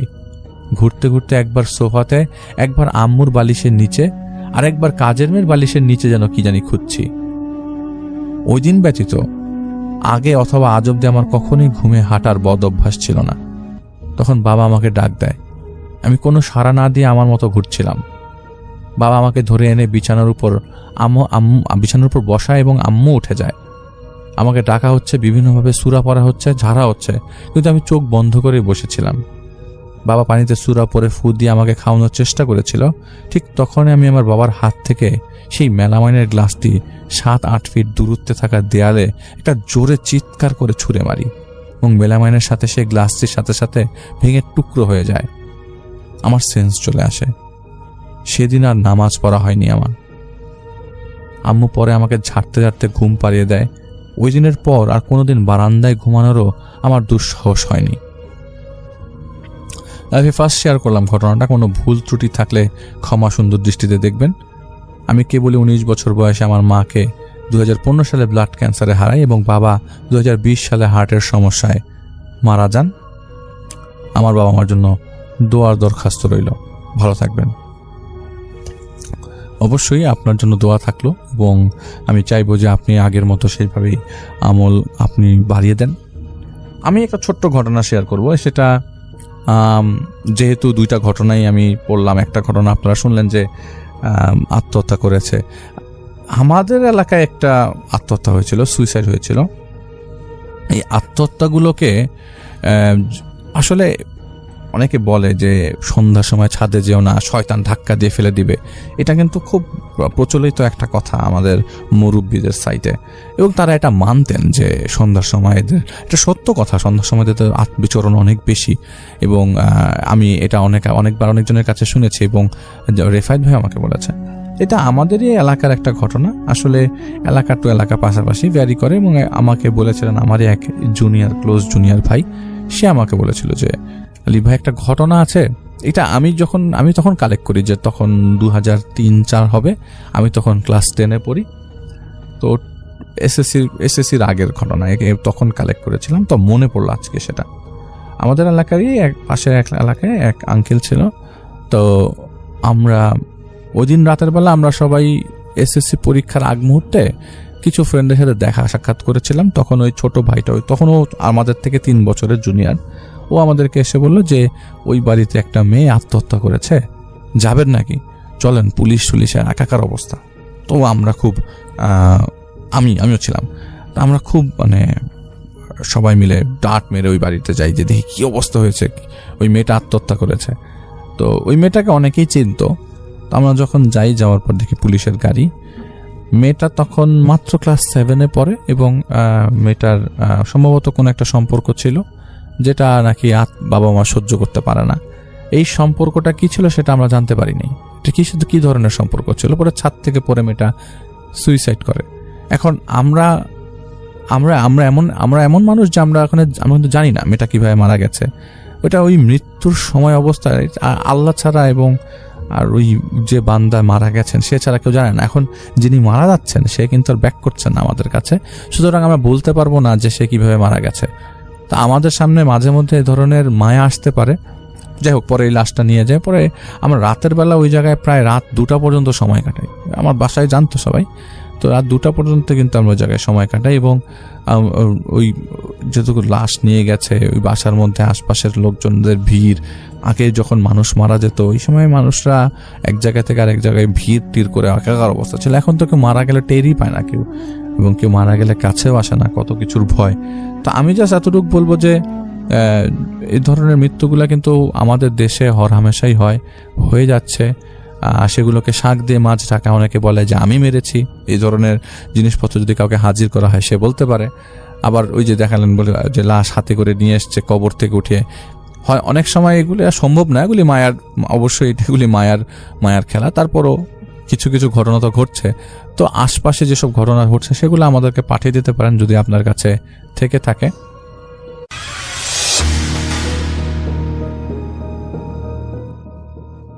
আসসালামু আলাইকুম প্রিয় লিসেনার। আমাকে বলেছে এইভাবে যে ভাইয়া, লাশের গোসল করানোর সময় যদি ওই মরা মানুষটি হঠাৎ করে আপনার হাত চেপে ধরে, তো আবার আপনি সেখানে একা, সময়টা রাত প্রায় 2টার দিকে, তখন আপনি কি করবেন? যদি জানতে চান তাহলে অবশ্যই আমাদের এই ঘটনাটি সম্পূর্ণ শুনতে হবে। আসসালামু আলাইকুম প্রিয় লিসেনার, আমি আছি মাহমুদ শোয়েব, লোকাল ভূত এফএম থেকে। চলুন আমরা জেনে আসি সম্পূর্ণ ঘটনাটি। গ্রামের মসজিদের পাশে ছোট্ট একটা ঘর আছে, আর সেই ঘরটায় একা বসে আছেন হাফেজ করিম সাহেব। সামনে চৌকিতে শুয়ে আছে লাশ। গ্রামের কবিরাজ ছিলেন ওই লাশটা জলিল মিয়ার। বয়স হয়েছিল 75, মারা গেছেন সন্ধ্যায়। কিন্তু তার ছেলেরা কেউ তাকে গোসল করাতে রাজি হয়নি। প্রশ্নটা হচ্ছে কেন তাকে তারা নিজের ছেলে হয়েও গোসল করাতে চায়নি? কারণ গ্রামে কথা ছিল জলিল মিয়া যে কবিরাজ ছিলেন, এই কবিরাজ সাধারণ মানুষ ছিল না। করিম সাহেব অবশ্য এসব বিশ্বাস করতেন না। হাফেজ করিম সাহেব তিনি 30 বছর ধরে মৃতদের গোসল করিয়ে আসছেন। শত শত লাশ তার হাতে পবিত্র হয়েছে। ভয় সেটা তো কবেই মরে গেছে তার। ওই হাফেজ করিম সাহেবের কোনো ভয় ছিল না, কারণ তার এইটা অভ্যাসগত হয়ে গেছে। পানি গরম করে নিলেন, কাপড় বিছালেন, বিসমিল্লাহ বলে শুরু করলেন ওই লাশ ধোয়ার কাজ। প্রথম পানি ঢাললেন মাথায়, ঠিক তখনই একটা জিনিস খেয়াল করলেন, লাশের ঠোঁটের কোণে খুব সামান্য একটু হাসির রেখা। মৃত মানুষ কি হাসে ভাই? তিনি মাথা ঝাঁকালেন। বয়স ভম্র, মানে হতে পারে যে বেশি বয়স হয়েছে, এই জন্য হয়তো এমন হয়েছে, আলো কম। এগিয়ে গেলেন এবং তিনি ওটা মাথা থেকে, ওই হাসলো যে, এটা মাথা থেকে ঝেড়ে তিনি সামনের দিকে গিয়ে তার বুকে পানি দিচ্ছেন, পেটে পানি দিচ্ছেন। যখন হাত নামালেন পায়ের দিকে, তখন তার বাম হাত লাশের পাশ দিয়ে একটু সরে গেল। ঠিক সেই মুহূর্তেই ঠান্ডা, বরফের মতো ঠান্ডা 5টা আঙ্গুল লাশের হাত তার কবজি খপ করে চেপে ধরল। করিম সাহেব চিৎকার করতে পারলেন না, গলায় যেন পাথর আটকে গেছে। পা দুটো মাটিতে গেঁথে গেলেন। শুধু তার চোখে আস্তে আস্তে উপরে উঠতে লাগলো, মানে আস্তে আস্তে করে ওই হাফেজ করিম সাহেব লাশের পা থেকে তার মুখের দিকে তাকাতে লাগলো। জলিল কবিরাজের চোখ খোলা, সাদা এবং পুনরায় সাদা হয়ে গেছেন। সেই ফাঁকা সাদা চোখ দিয়ে যে সরাসরি তাকিয়ে আছে করিম সাহেবের দিকে, এটা বোঝাই যাচ্ছে। এবং ওই লাশটা ঠোঁট নড়ালেন, কিন্তু কোনো শব্দ নেই। করিম সাহেব স্পষ্ট বুঝতে পারলেন, আমাকে এখানে রেখে যেও না, এমন একটা কথা আসলো। ঠোঁট নড়ানোর, ওই লাশটা ঠোঁট নড়ানোর সাথে সাথে পরের দিন সকালে গ্রামের মানুষ মসজিদের দরজার সামনে করিম সাহেবকে পেল। চুল পুরো সাদা, চোখ বোঝা, জ্ঞানহীন। তার বাম কবজিতে 5টা আঙুলের দাগ এখনো। জলিল কবিরাজের লাশ, ওই লাশের এখনো দাগ। পরিষ্কার গোসল করানো, কাফনে মোড়ানো, চৌকিতে শুয়ে আছে সেই মুখে হাসি, অর্থাৎ তিনি যাকে গোসল করিয়েছেন তিনি অনেক অনেক হাসছেন। এরপরে যখন এই বিষয়টি করিম সাহেব কাউকে জানাতে চাইলেন না, কিন্তু তারপরেও তিনি আর নিজেকে কন্ট্রোল না করতে পেরে তার ছেলেকে এই ঘটনাগুলো বলে, এবং তার ছেলে থেকে পুরো গ্রাম এই ঘটনাটি ছড়িয়ে গিয়েছে যে হাফেজ করিম সাহেবের সাথে এইরকম ঘটনা ঘটে গিয়েছে। যে লাশ ধোয়া ছিল, সেই মুহূর্তে লাশ হেসে উঠেছে এবং তার চোখ উল্টে গেছে, আর হাফেজ সাহেবের হাত খাপাত করে চেপে ধরেছে। এই কথা জানাজানি হয়। তার 2 দিন পরেই ইমাম সাহেব ঘুমের মধ্যে মারা যায়, এবং এই ঘটনাটি এই পর্যন্তই স্তব্ধ হয়ে যায়। এই ঘটনাটি নিয়ে আর কেউ কারো কাছে ঘটনা শেয়ার করে না, কেননা তারা জানে যে করিম সাহেব এই ঘটনাটি শেয়ার করার কারণেই তিনি মারা গিয়েছেন। তো এই ছিল আমাদের অডিয়েন্সের পাঠানো একটি ঘটনা। যদি আপনাদের ভালো লাগে তাহলে অবশ্যই আমাদের জানাবেন। চলুন আমরা আমাদের ভৌতিক স্পেশাল এবং বলতে পারেন ভয়েস আর্টিস্ট বাবু ভাইয়ার কাছে যাব। তিনি অনেক সুন্দর এবং ভয়ঙ্কর ঘটনা বলেন। চলুন চলে যাই ঘটনাতে। নিয়ে এলাম আরও একটি ঘটনা, এবং যে ঘটনাটি আমাদের সাথে শেয়ার করেছেন আরমান চৌধুরী চুয়াডাঙ্গা থেকে। এবং আরমান তার নানা বাড়ির একটি ঘটনা আমাদের সাথে শেয়ার করেছেন, এবং তিনি রিকোয়েস্ট করেছেন আমি যেন আমার মতো করে আপনাদের কাছে ঘটনাটা শেয়ার করি। তো এই ঘটনাটা ঘটেছিল আরমানের নানা বাড়ির এলাকায়, এবং আজ থেকে অনেক বছর আগে। এবং সেখানে একজন মানুষ থাকতো, যার নাম ছিল এমদাদ মিয়া। এবং এমদাদ মিয়া পেশায় একজন ছিল কাঠমিস্ত্রি, তিনি কাঠের কাজ করতেন। কিন্তু তার একটা শখ ছিল, তিনি সুযোগ পেলেই, তার একটা কোষা নৌকা ছিল। কোষা নৌকা আপনারা জানেন যে ছোট একটা নৌকা, সেই কোষা নৌকা নিয়ে তিনি বেরিয়ে পড়তেন নদীতে। এবং তিনি তাদের ওখানে নদীর অংশটা ছিল বেশ চিকন আর কি, মানে বেশ শীর্ণ একটা নদীর অংশ ছিল, মানে অনেকটাই শীর্ণ হয়ে গেছে ওই অংশ দিয়ে। এবং বাট সেই নদীর এক অংশ দিয়ে গেলে বেশ গাছপালা, বন জঙ্গলের মতো আছে। তো সেই সব জায়গায় সে চলে যেতেন তিনি মাছ ধরতে। তার মাছ ধরা একটা শখ ছিল, এবং তার মাছ ধরার শখটা মূলত রাত কেন্দ্রিক। রাতের বেলা মাছ ধরতে পছন্দ করতেন তিনি, বিশেষ করে যখন চাঁদ উঠতো পূর্ণিমার রাতে তিনি খুব বেশি যেতেন। তো এই এমদাদ মিয়া সবসময় কাঠের কাজ করেন এবং তার মানুষ অনেক ফরমাইশই তাকে খুব পছন্দ করে, ফরমাইশ দেয় তার কাছে যে এরকম খাট লাগবে ওরকম খাট লাগবে। তো তিনি সেগুলো তৈরি করতেন, খুব যত্ন নিয়ে তৈরি করতেন। তার মানে খুব হাতের কাজ ভালো ছিল। তার গুরু তাকে অনেক ভালোভাবে শিখিয়েছিলেন কাজটা করা। যাই হোক, এবং এমদাদ মিয়ার যে কোষা নৌকাটা ছিল সেটাও খুব ভালো কাঠের নৌকা এবং তিনি খুব পছন্দ করতেন, মানে শৌখিন মানুষ আসলে এমদাদ মিয়া। আর মাছ ধরাটাও ছিল তার একটা বিশেষ শখ।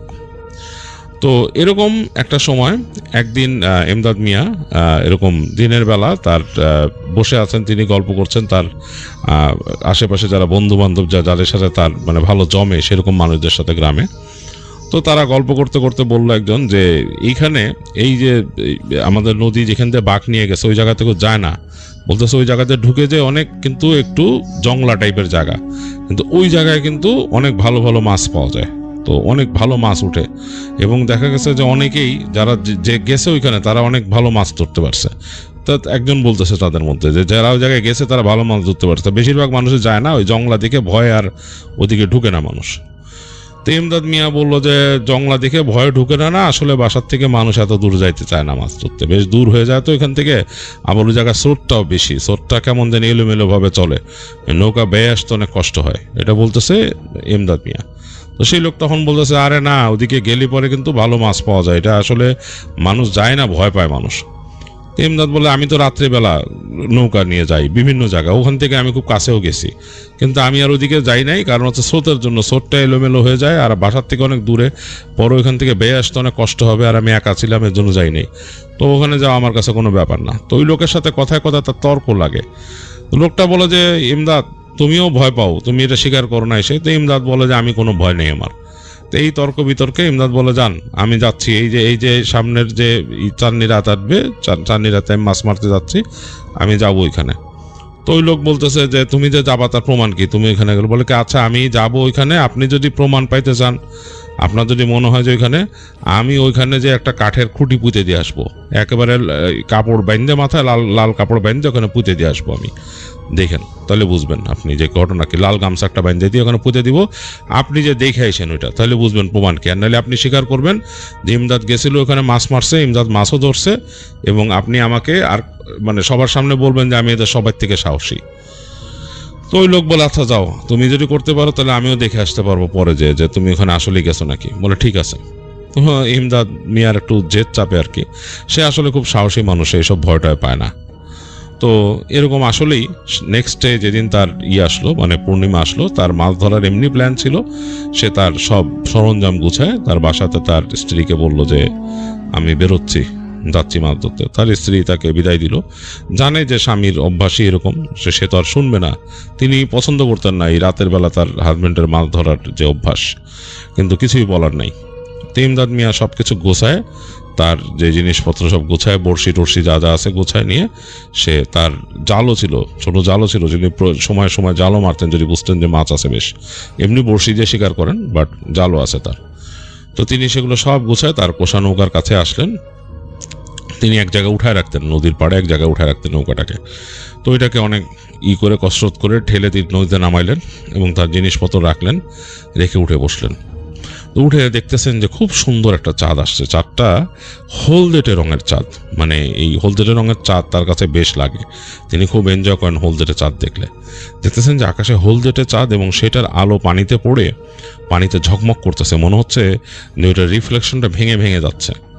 তো এরকম দেখে তিনি মানে খুব ভালো মজা, মানে খুব আনন্দ পেলেন। তিনি তখন চিন্তা করলেন যে তার খুব মানে কাছের বন্ধু একজন আছে, যে সে যদি থাকতো তাহলে খুব ভালো হতো।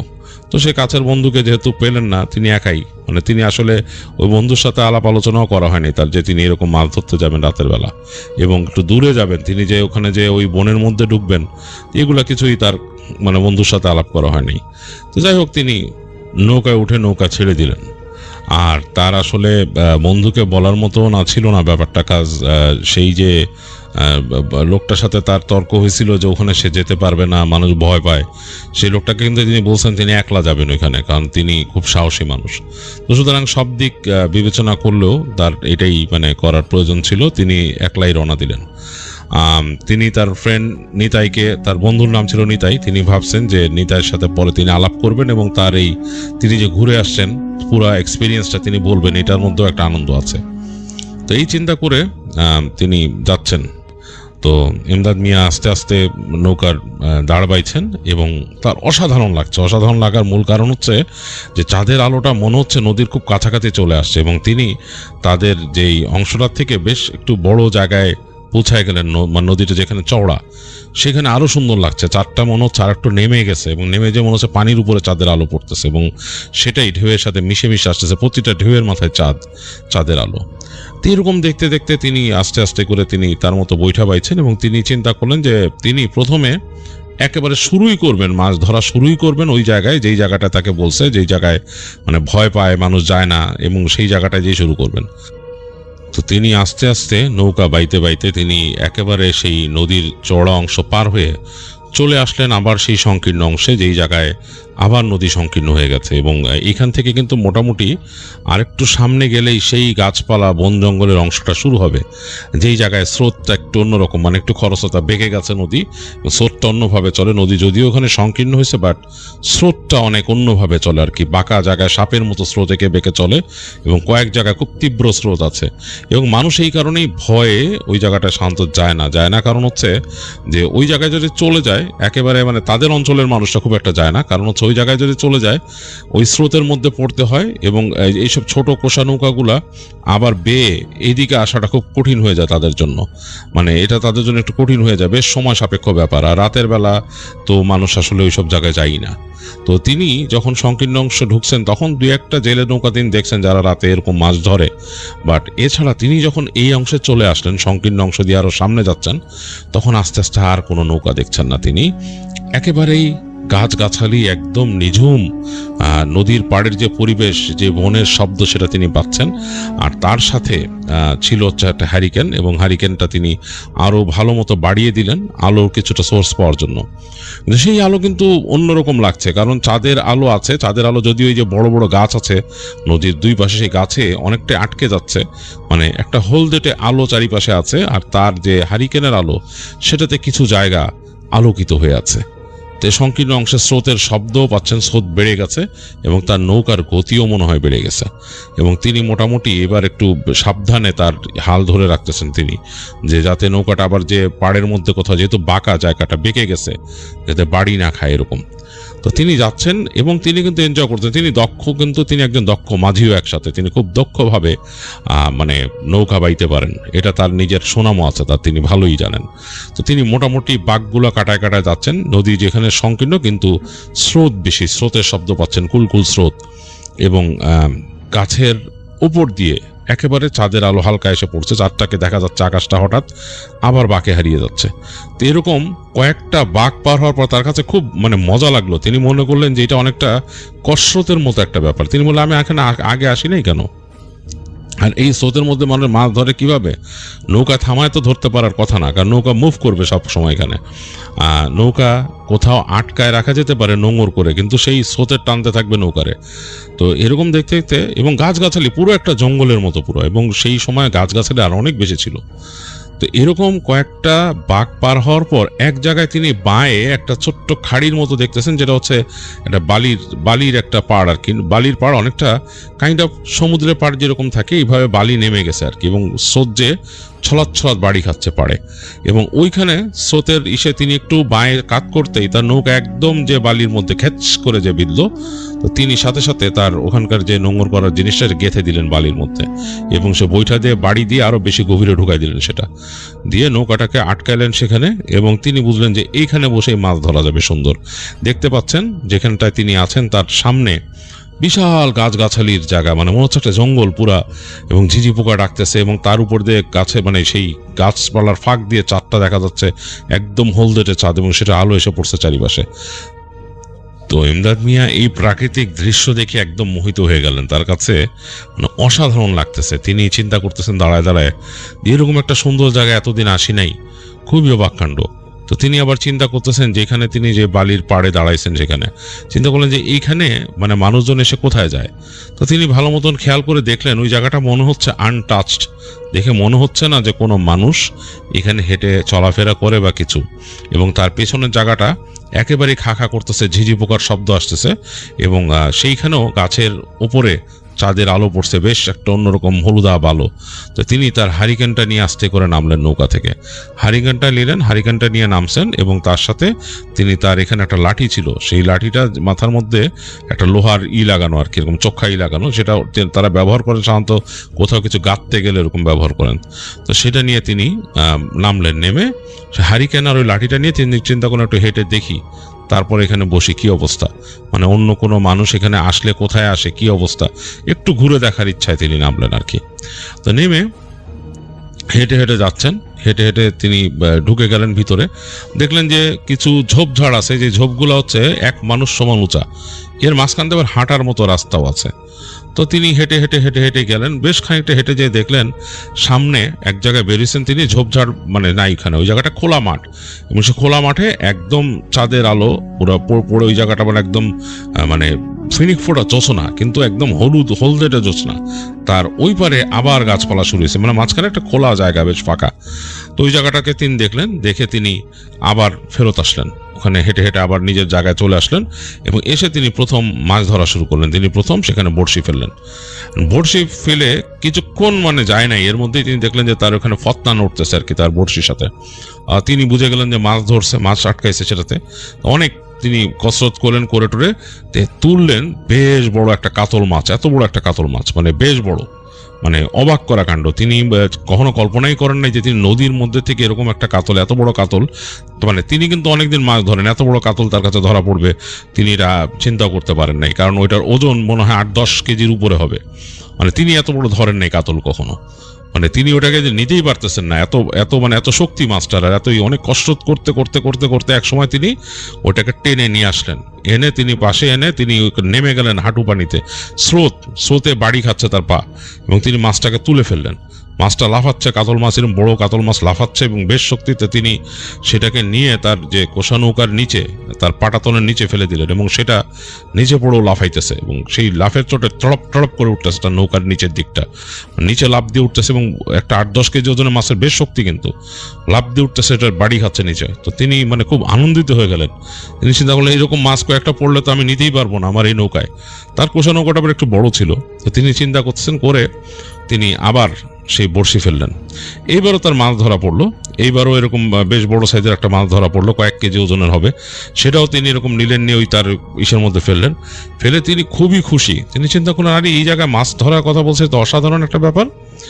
তো এই সময় তার কাছে হঠাৎ করে মনে হলো যে পেছন থেকে তাকে কে যেন ডাক দিল, এবং সেই ডাকটা একেবারে তার বন্ধু নিতাইয়ের মতো, এ এমদাদ এভাবে করে ডাকতেছে। তো তিনি খুব হয়ে গেলেন, জানি নিতাইয়ের কণ্ঠ, নিতাই এখানে কি করে?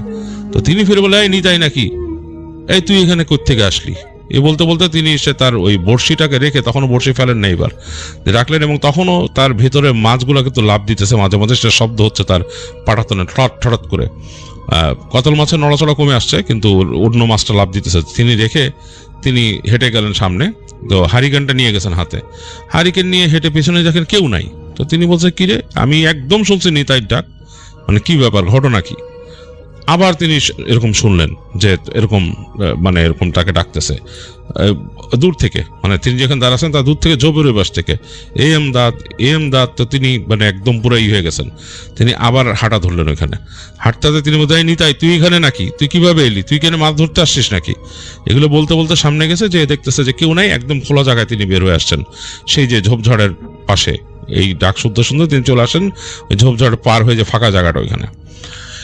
এখানে এসে তিনি অদ্ভুত একটা দৃশ্য দেখলেন একটা হরিণ দাঁড়ায় আছে, এবং হরিণটার মানে সারা শরীরে, গলায়, মানে ঘাড়ে, মানে এবং মানে সব জায়গায় একটা নেকলেস হারের মতো পরানো, স্বর্ণের, এরকম বড় বড়, মানে মানে বড় স্বর্ণের হার যদি পরানো থাকে এরকম, পিঠের মধ্যেও একদম স্বর্ণ দিয়ে পেঁচানো একটা মানে ইসের মতো, মানে একটা জামার মতো এরকম পরানো হরিণটা, এবং তাকে দেখে তাকায় আছে হরিণটা, এবং চাঁদের আলোয় তার গায়ের যে অর্নামেন্ট ঝকঝক করতেছে, এবং হরিণটা তাকে দেখে আরেকটু কাছে আসলো তার থেকে, ইমদাদ মিয়া পুরাই অন্যরকম হয়ে গেল। সে মানে একদম মানে মানে মানে মানে তার মাথা আউলায় গেল যে এটা কেমন কথা, এরকম গয়নাঘাটি পরা একটা হরিণ তার সামনে, এটা কেমন কথা। হরিণটা আসার পর তিনি যখন নাকি হরিণটা একটু কাছে আসছে, তিনিও আসলে এটা লোভে পড়ে গেলেন, তিনিও আরো কাছে গেলেন হরিণটার। তো একদম দুইজনের মধ্যে কাছাকাছি একটা অবস্থা, তিনি হরিণটাকে জাপটে ধরবেন এরকম তার ইচ্ছা, যে এতগুলা গয়না তিনি পাবেন। ঠিক এই সময় হরিণটা লাফ দিয়ে একটা ছুট লাগালো, ছুটতে লাগালো, তিনিও মানে একদম অবাক হয়ে গেলেন এবং তিনিও না হঠাৎ করে নেশাগ্রস্তের মতো হয়ে গেলেন। তিনি হরিণের পিছে পিছে ছুটতেছেন, তার কোনো খেয়াল নাই। তিনি ছুটতে একটা জায়গায় যে পৌঁছালেন, সেই জায়গাটা কিন্তু একটা ঝোপঝাড়ের জঙ্গলের মতো বেশ, এবং বড় গাছ আছে কয়েকটা। যে গাছের কাছে তিনি দূর থেকে দেখতেছেন চাঁদের আলো সেখানেও পড়তেছে, কারণ মানে উপরে খোলা, উপরে এত বেশি ছাউনি নাই, গাছের ছাউনি এত বেশি না, চাঁদের আলো পড়তেছে। এবং তার হাতের হ্যারিকেন কিন্তু কখন বাড়ি বুড়ি খেয়ে নিভে গেছে তার এটা খেয়ালও নাই, তার হাতে হ্যারিকেন ধরে রাখছেন তিনি ঠিকই। তো তিনি ওই চাঁদের আলোতেই দেখতেছেন যে হরিণটা গাছের নিচে দাঁড়াইছে, চাঁদের আলো পড়তেছে। তো তিনি একদম হাঁটতে কাছে চলে আসলেন। তার হাতে কিন্তু সেই লাঠিও আনেন নাই তিনি। এবার একদম কাছে যখন চলে আসলেন, তো হরিণটা দেখলো যে হাসতে করে হেঁটে গাছের ওই পারে চলে গেল, মানে গাছটা বেশ মোটা, গাছের যে পেছনের দিকে চলে গেল। তো তিনিও আস্তে আস্তে হাঁটতে গাছের কাছে চলে আসলেন। তিনি চিন্তা করতেছেন পিছন থেকে লুকায় যে হরিণটাকে তিনি ধরতে পারেন কিনা। অদ্ভুত চিন্তা, কারণ হরিণকে এইভাবে ধরা সম্ভব না, কিন্তু কেন জানি তিনি তাকে লোভে পেয়ে বসছে। মানে সে এতগুলো স্বর্ণ অলংকার তার মাথায়, আসলে কেমন জানি তাকে, সাধারণত এতটা লোভী তিনি নন, ইমদাদ মিয়া এতটা লোভী না, বাট তার কাছে কেন জানি এটা অন্যরকম মানে মনে হলো। তিনি আস্তে আস্তে হেঁটে পেছন দিয়ে গেলেন, মনে করলেন হরিণের উপর জাপটে পড়বেন।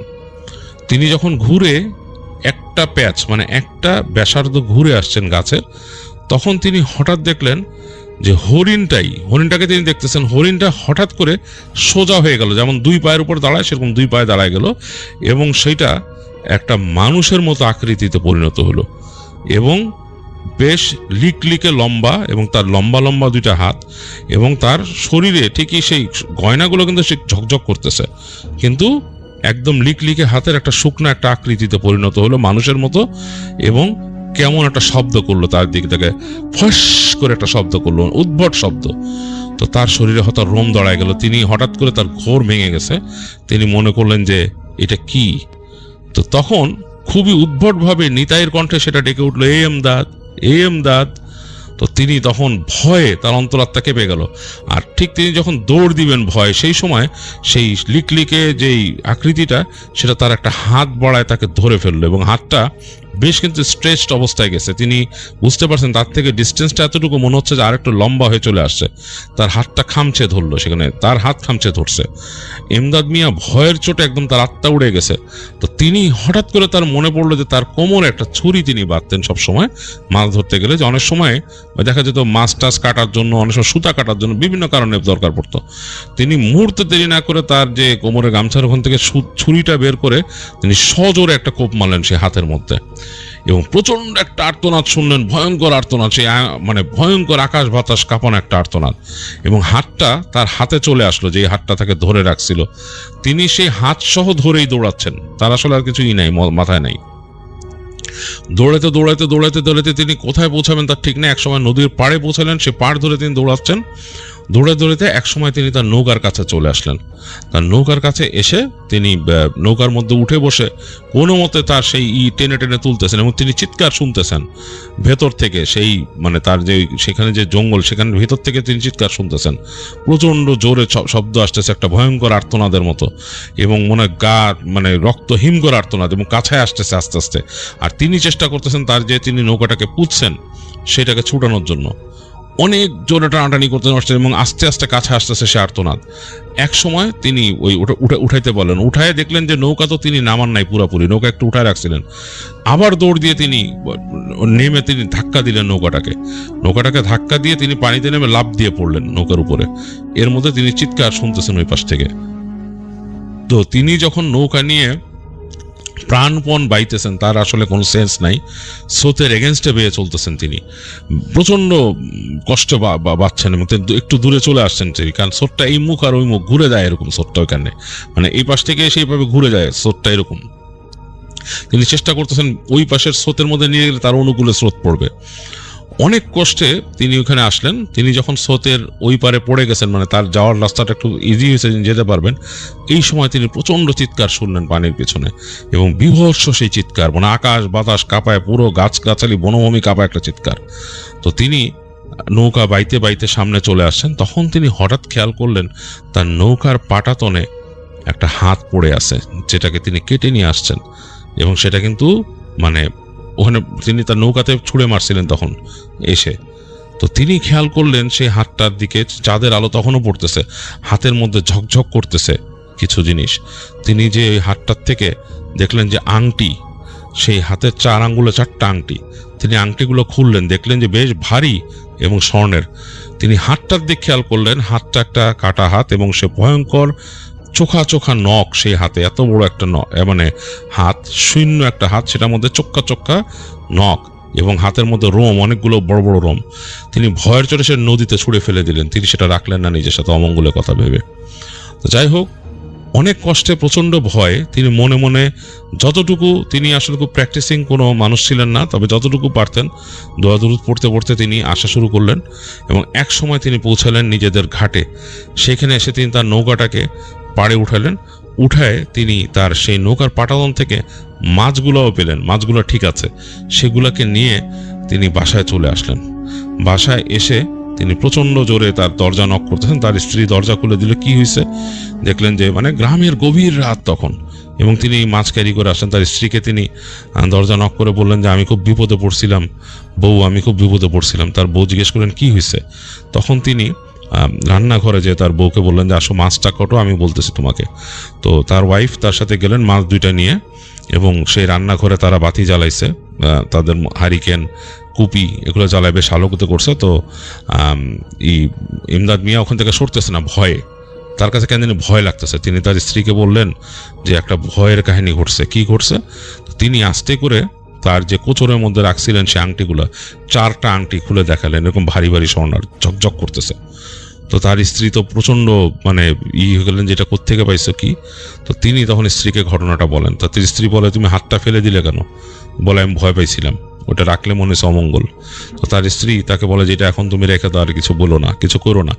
তো যাই হোক, তাকে বলেন পরিষ্কার হইতে, তিনি সাহস পাইতেছিলেন না। তার স্ত্রী তার সাথে সাথে যান এবং তিনি গোসল করেন, এবং তারা সেই মাছ কাটেন। মাছের কিন্তু কোনো সমস্যা হয়নি। সাধারণত আমরা যেরকম শুনি ঘটনায় মাছ পচে গেছে বা সামথিং লাইক, এরকম কিছু না। মাছগুলো সাধারণই ছিল, এবং তারা ওটা রান্না করে খাওয়া দাওয়া করেন রান্না করে, এবং বাকি তরকারি তারা রেখে দেন। এবং রাতের বেলা যখন ঘুমান, তারা স্বামী স্ত্রী ঘুমান, তখন দুইজনেই নাকি স্বপ্ন দেখেন। মানে তার স্ত্রী স্বপ্ন দেখেন তাকে একটা বিভৎস চেহারা এসে বলতেছে যে তোর স্বামী আমার অঙ্গহানি করছে, তাকেও আমি অঙ্গহানি করব। আর ইমদাদ মিয়া দেখেন যে তাকে নাকি বলে যে তোর জীবনে দুঃখ আছে, তুই অনেক কষ্ট পাবি, তোকে আমি শেষ করে দিব, এরকম তাকে স্বপ্নের মধ্যে বলে একটা ক্যারেক্টার। এবং তারা হাজব্যান্ড ওয়াইফ দুজনেই দেখে যে একই, এবং ইমদাদ মিয়া যা দেখছে তার স্ত্রীও একই রকম একটা ক্যারেক্টার দেখছে। তো তারা চিন্তা করে যে কি করবেন তারা, এই আংটিগুলো দিয়ে কি করবেন। তো তখন তারা হাজব্যান্ড ওয়াইফ দুজনের সিদ্ধান্ত নেন যে আমরা এটা নিয়ে কিছু একটা ডিসকাস করতে হবে। তারা তখন তাদের ওইখানকার একজন বড় হুজুর ছিলেন, অনেক বয়স্ক, তার কাছে যান, যে বলেন যে এরকম এরকম ঘটনা ঘটছে। তো বড় হুজুর একটু অবাক হন শুনে, বলে যে এরকম ঘটনা, যে কোনো জিনের কাছ থেকে তুমি কিছু এরকম পাইছো, বা কোনো পিচাসের কাছ থেকে, পিচাস মানেই জিন তাই ধরেন তিনি। তো তিনি বলে দেখি কি পাইছো। তো তিনি দেখান আংটিটা, এবং দিনের আলোতে ঝকমক করতেছে অন্যরকম। তো বলে যে এটা আসলে অন্য কোনো কিছুর জিনিস, তো তোমাকে আমি একটা পরামর্শ দেই, তুমি এটা রেখো না নিজের কাছে, তুমি এটাকে তখন সেই হুজুর বলেন যে তুমি এটাকে পানিতে ফেলে দাও, যেই নদীর থেকে পাইছো সেই নদীতে ফেলে দাও কোথাও, এটাই হবে তোমার জন্য সবচেয়ে ভালো জিনিস, সবচেয়ে মানে বুদ্ধিমানের জিনিস। আর আরেকটা জিনিস পারো, কাউকে দান খয়রাত করে দিতে পারো, তবে আমি মনে করি তুমি নদীতে ফেলে দাও, ভালো তোমার জন্য। এটাই হচ্ছে যে জিনিস, যে তুমি তো আরো এখানে একটা অপরাধও করছো, তার অঙ্গহানি করছো। সে বলছে আমি আমার বাঁচার জন্য করছি।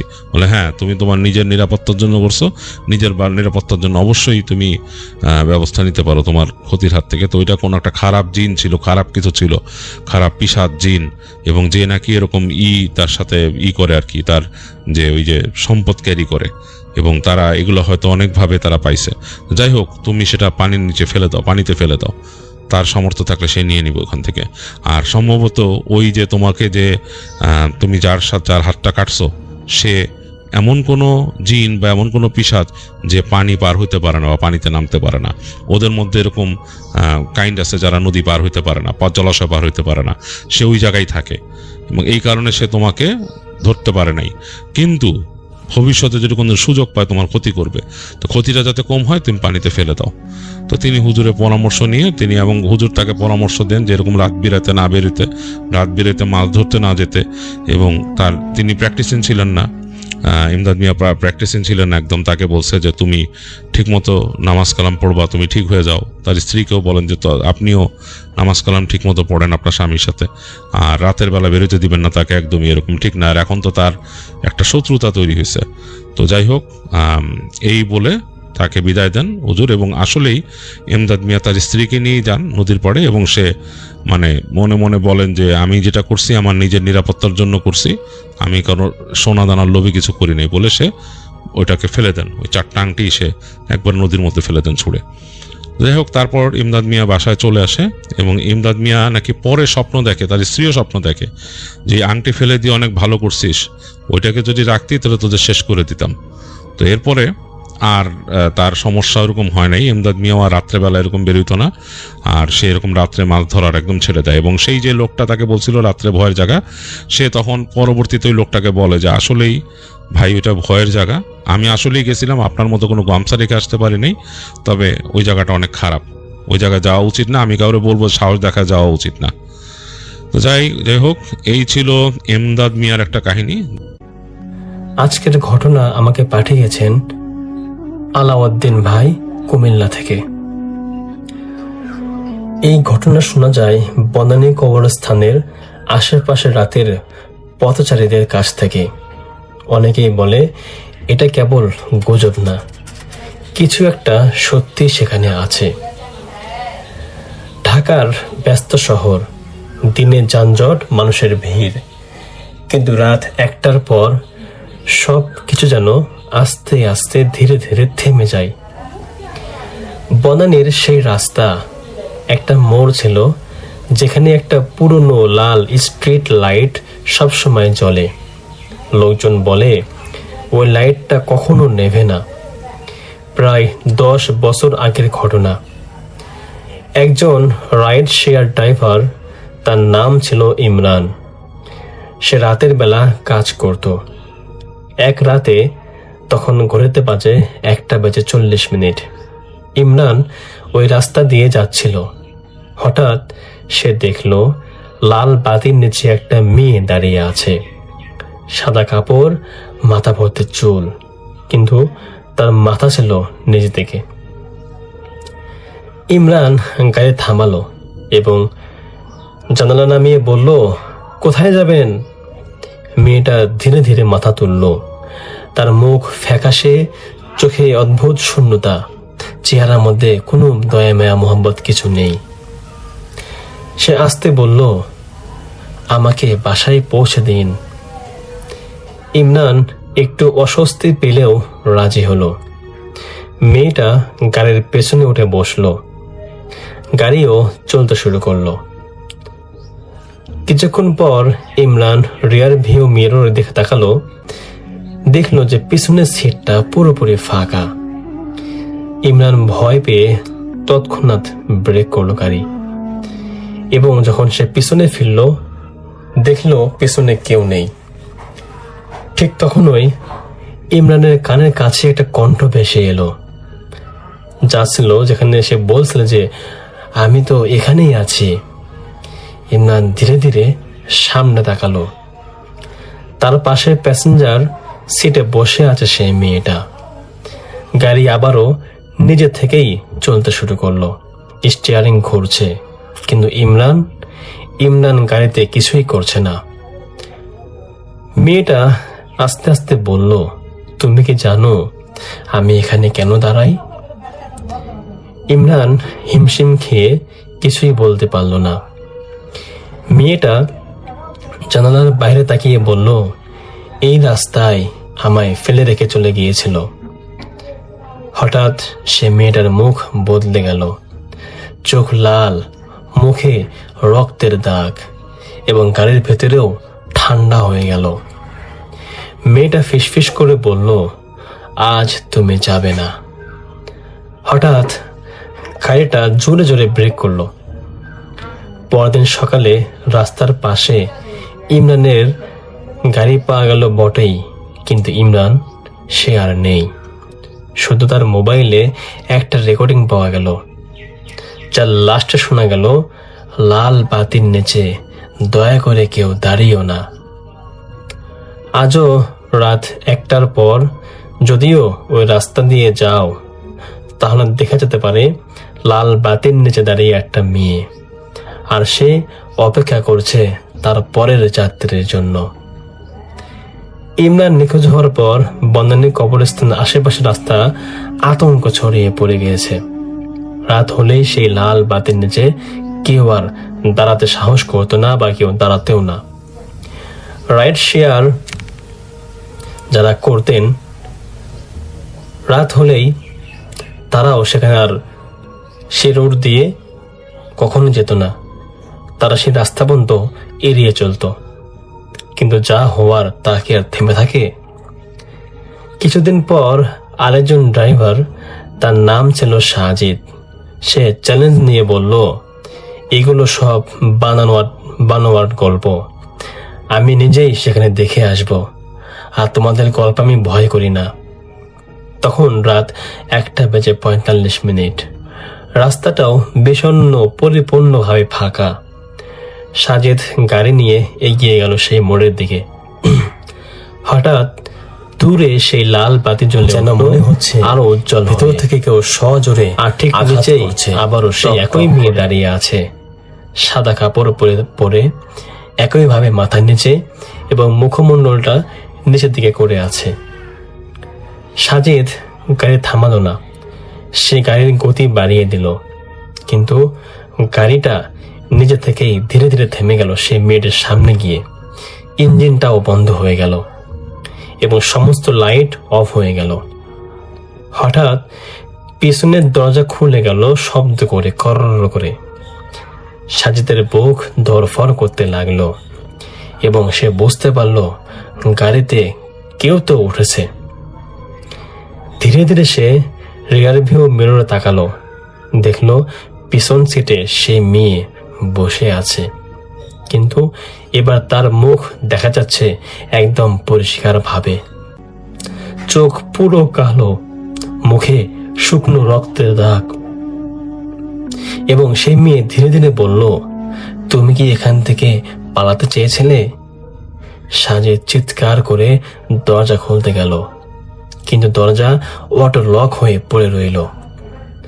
মেয়েটা সামনে ঝুঁকে এলো, তার ঠান্ডা নিঃশ্বাস সাজিদের ঘাড়ে এসে লাগলো। সে মেয়ে আবারও বলল, যারা আমাকে ফেলে গিয়েছিল তারা সবাই ফিরে আসছে। হঠাৎ গাড়ির সব কাছে হাতের ছাপ পড়তে শুরু করলো, একটা, দুটো, অনেকগুলো হাত। মনে হচ্ছিল বাইরে যেন আরো কেউ আছে। সাজিদ ভয়ে চোখ বন্ধ করে ফেলল। তার কিছুক্ষণ পর সবকিছু একেবারে স্তব্ধ হয়ে গেল। পরদিন সকালে মানুষ দেখে সাজিদ রাস্তার পাশে বসে আছে, মাতাল অবস্থায়, অর্থাৎ পাগলের বেশে বসে আছে। চোখ ছিল ফাঁকা, তার মুখে কোনো কথা নেই। সে বেঁচে আছে ঠিকই, কিন্তু তার যেন কোনো কিছুই মনে নেই। শুধু মাঝে মাঝে সে একটা কথাই বলে, ও একা না, ওর সাথে আরো অনেকেই আছে। আর সবচেয়ে ভয়ঙ্কর বিষয় হলো, সাজিদের ফোনেও নতুন একটা রেকর্ডিং পাওয়া যায়। সেখানে শোনা যায় একটা মেয়ের কণ্ঠ, আর তার সাথে অনেকগুলো রয়েছে ফিস ফিস আওয়াজ, যারা একসাথে বলছে, আমরা এখনো অপেক্ষা করছি নতুন প্যাসেঞ্জারের জন্য। এই ছিল ভাই আজকের ঘটনা। আশা করছি আপনাদের ভালো লেগেছে। যদি ভালো লাগে আপনারা অবশ্যই আপনাদের মূল্যবান মন্তব্যটা কমেন্টে শেয়ার করবেন। আপনাদের একটা কমেন্ট আমাকে গল্প বলার জন্য অনুপ্রেরণা দেয়। আমি আপনাদের সমস্ত কমেন্টগুলো নিজে নিজে একটা একটা করে পড়ি। যদিও ব্যস্ততার কারণে সবার কমেন্টে রিপ্লাই করার সুযোগ হয় না আমার, তারপর আমি আশা রাখবো যে আপনারা অবশ্যই কমেন্ট করবেন এবং গল্পটা কেমন হয়েছে আপনারা অবশ্যই আমাকে এখনই জানাবেন। এবং কে কোথা থেকে শুনছেন বা জানছেন বা শুনলেন আপনারা অবশ্যই আপনাদের নিজ জেলার নাম বলবেন। এবং যদি আপনাদের কোনো ঘটনা থেকে থাকে এরকম ভয়ঙ্কর যা আপনারা শেয়ার করতে চান, অবশ্যই আমাদের কমেন্টে হোক বা আমাদের মেইল দেওয়া আছে মেইলে হোক, আপনারা অবশ্যই পুরো ঘটনা পাঠিয়ে দেবেন, অবশ্যই পরিচয় সহকারে। আমরা পরবর্তীতে আবার দেখা হবে ইনশাল্লাহ। আজকের মতো এখানেই শেষ এপিসোডটা। আজকের মতো আল্লাহ হাফেজ, দেখা হচ্ছে পরবর্তী কোন এপিসোডে। ততক্ষণ পর্যন্ত সকলের দীর্ঘ আয়ু এবং সুস্বাস্থ্য কামনা করে আমি বিদায় নিচ্ছি। আসসালামু আলাইকুম ওয়া রাহমাতুল্লাহ। আসসালামু আলাইকুম শফিন ভাই। ওয়ালাইকুম আসসালাম। আমি ভূত নাইটের একজন নিয়মিত শ্রোতা। প্রতি শুক্রবারই আপনার এই অনুষ্ঠান শোনার জন্য অপেক্ষা করে থাকি। এক সপ্তাহ পর যখন আপনাদের অনুষ্ঠান শুনি তখন খুব ভালো লাগে। মূল ঘটনায় চলে আসি। ঘটনাটি আমার এক মামির সাথে ঘটেছে। বছর 10 আগে আমার মামা মারা গিয়েছে। আমার মামি তার এক ছেলে এবং এক মেয়েকে নিয়ে থাকে। তো তাদের বাসায় অশরীরের অস্তিত্ব আছে সেটা মামির ধারণা। প্রায় রাত হলেই তাদের সাথে ঘটত নানা ধরনের ভৌতিক ঘটনা। যেমন মামির মেয়ে যখন রাত 1:30-2টার দিকে পড়াশোনা করে ঘুমোতে যেত তখন তার মনে হতো তার আশেপাশে কেউ অসংখ্য কাগজ নিয়ে ছিঁড়ছে। বর্ষার সময় একদিন বৃষ্টি হচ্ছিল, তো মামির মেয়ে কোচিং গিয়েছিল, কিন্তু বাসায় শুধু মামি এবং মামির ছেলে। তারা রুমে বসে টিভি দেখছিল। হঠাৎ করে তারা খেয়াল করলো যে তাদের বাহিরের বাথরুমে কেউ যেন সুইচ অন করে ঢুকলো এবং কিছুক্ষণ পরে আবার সুইচ বন্ধ করে বের হয়ে আসলো একটা কালো ছায়া। কিন্তু এটার কোনো উত্তর তারা পেলেন না যে এটা কে হতে পারে। এই ঘটনার পরে তারা প্রচন্ড ভয় পেয়ে যায়। তারপর একদিন মামি রান্নাঘরে রান্না করছিল। তাদের উপরের ফ্ল্যাটে তখন কেউ ছিল না। উপরের ফ্ল্যাটে যারা থাকতো তারা মামিদেরকে চাবি দিয়ে বাইরে গিয়েছিল, কিন্তু মামিরা স্পষ্ট শুনতে পাচ্ছিলেন যে উপরের ফ্ল্যাটে অসংখ্য মানুষ কথা বললে, অনেকটা বিয়ে বাড়ির আয়োজন করলে যেমনটা মানুষের গমগমের শব্দ হয় ঠিক তেমন শব্দ হচ্ছে উপরতলা থেকে। উপরের ফ্ল্যাটে কেউ চেয়ার টানাটানি করছে, কেউ কথা বলছে, কেউ এটা ওটা বেড়ে দিচ্ছে, এমন শব্দ। এটার পরে মামি প্রচন্ড ভয় পেলেন। তারপরও তিনি দেখতে যাচ্ছিলেন যে উপরের ফ্ল্যাটে কিছু ঢুকে গেল নাকি। তাহলে যেহেতু চাবিটা উপরের ফ্ল্যাটের যারা থাকতেন তারা তাদের কাছে দিয়ে গিয়েছিলেন একটা দায়িত্ব স্বরূপ। তখন মামি এবং মামির ছেলে ফ্ল্যাটে গিয়ে দেখলো যে সবকিছুই ঠিকঠাক আছে, কিন্তু তারা বুঝতে পারছিল না যে উপর থেকে এত শব্দ, এত মানুষের শব্দ কোত্থেকে আসছিল। এরপরে গভীর রাতে প্রায় তারা শুনতে পেত কেউ যেন কোনো ছুরি বা দা বটি ধার দিচ্ছে। কিন্তু এত গভীর রাতে এগুলো তো ধার দেওয়ার কথা না, এগুলো ধার দেওয়ার জন্য লোক লাগে, তারা এত রাতে কোত্থেকে আসবে। মামি প্রায় স্বপ্ন দেখত যে রাতে তাদের ঘরের একটা কোনায় একজন লম্বা মানুষ দাঁড়িয়ে আছে। তাদের দিকে তাকিয়ে হাসে সেই মানুষটা, একেবারে কান পর্যন্ত টেনে হাসে। এটা দেখে মামি প্রায় চিৎকার দিয়ে উঠে যেত। আবার বাড়িওয়ালাদের সাথে এই ঘটনাগুলো তারপর তিনি শেয়ার করলেন।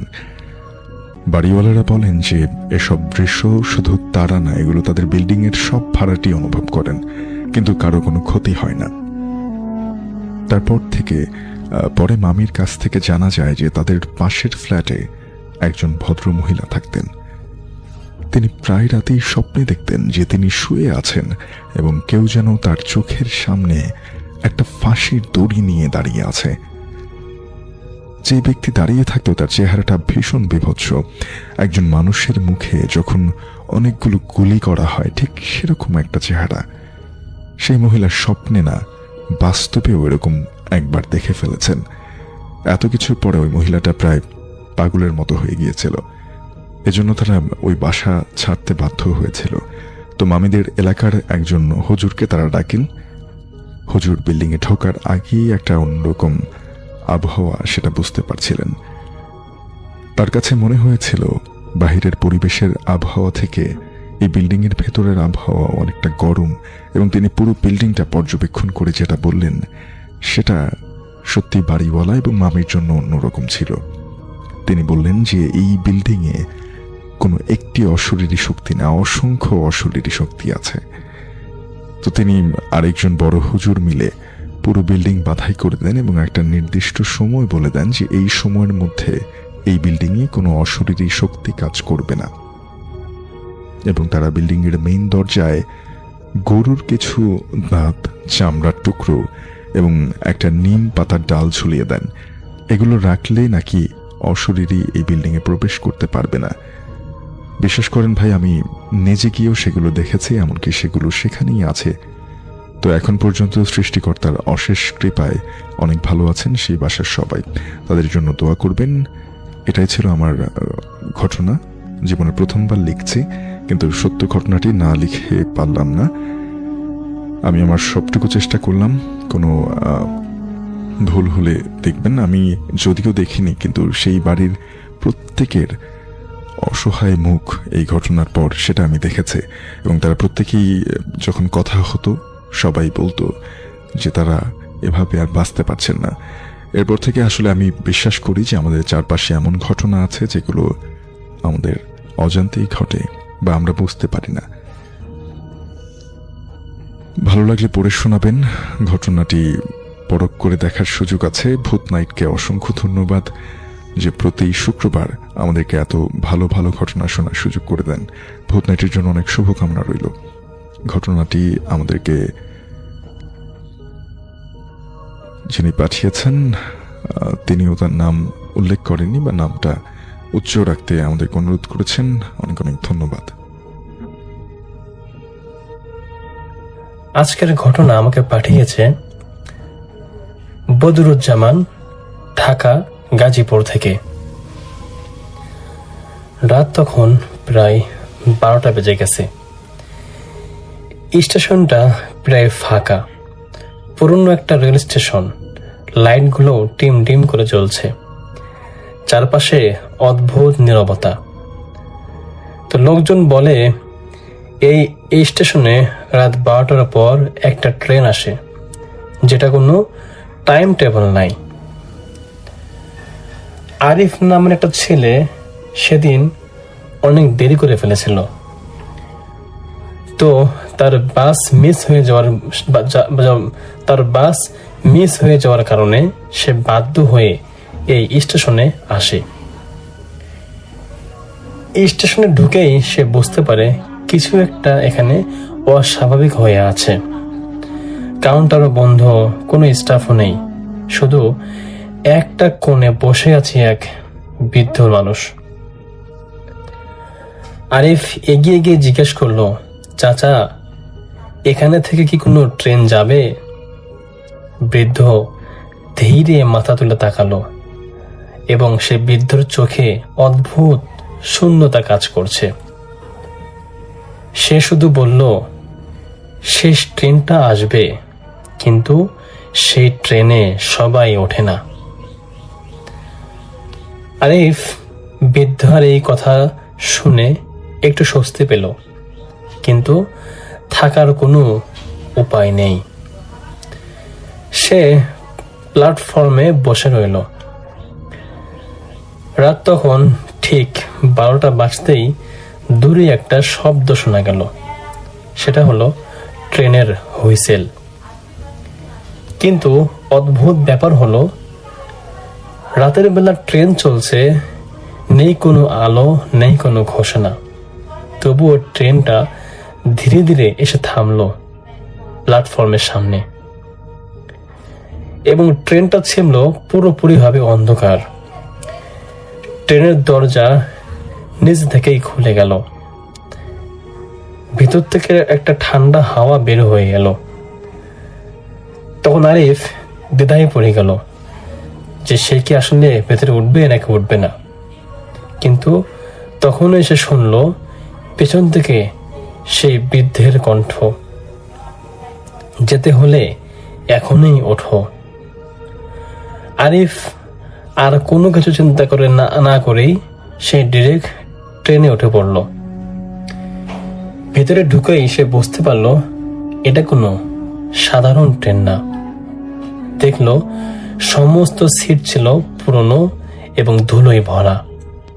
আর আশ্চর্যের ব্যাপার হলো সব সিটেই কেউ না কেউ বসে আছে, কিন্তু তারা কেউ নড়ছে না, একদম মূর্তির মতো স্টেট হয়ে বসে আছে।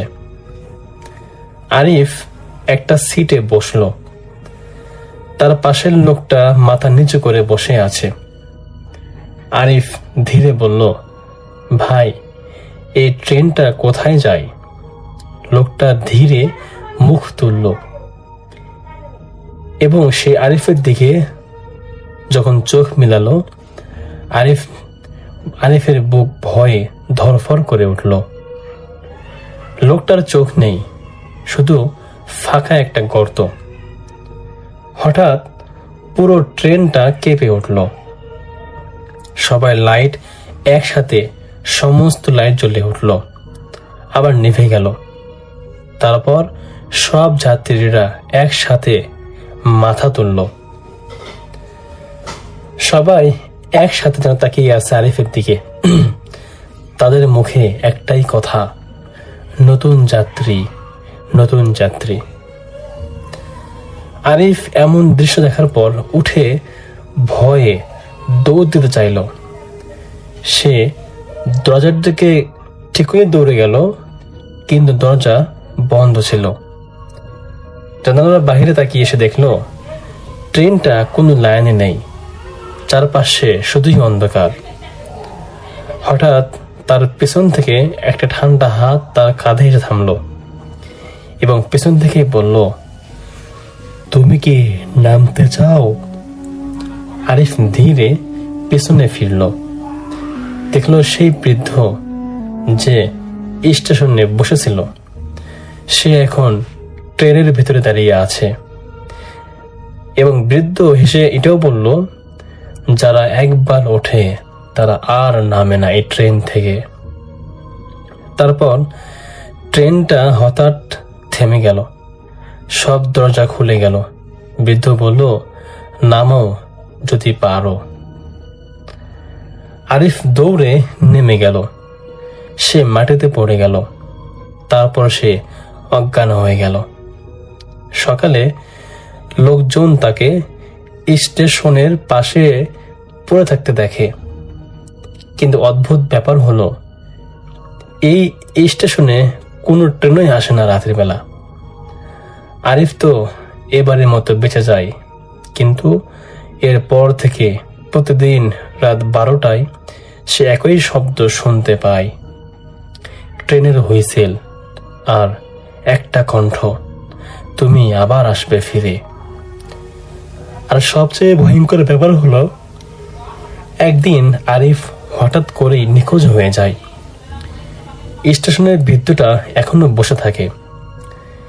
কেউ যদি জিজ্ঞেস করে ট্রেন কখন আসবে, সে শুধু হেসে বলে, শেষ ট্রেন আজ রাতেই আসবে। আরিফ নিখোঁজ হওয়ার পর স্টেশনটা নিয়ে মানুষের ভয় আরো বেড়ে গেল।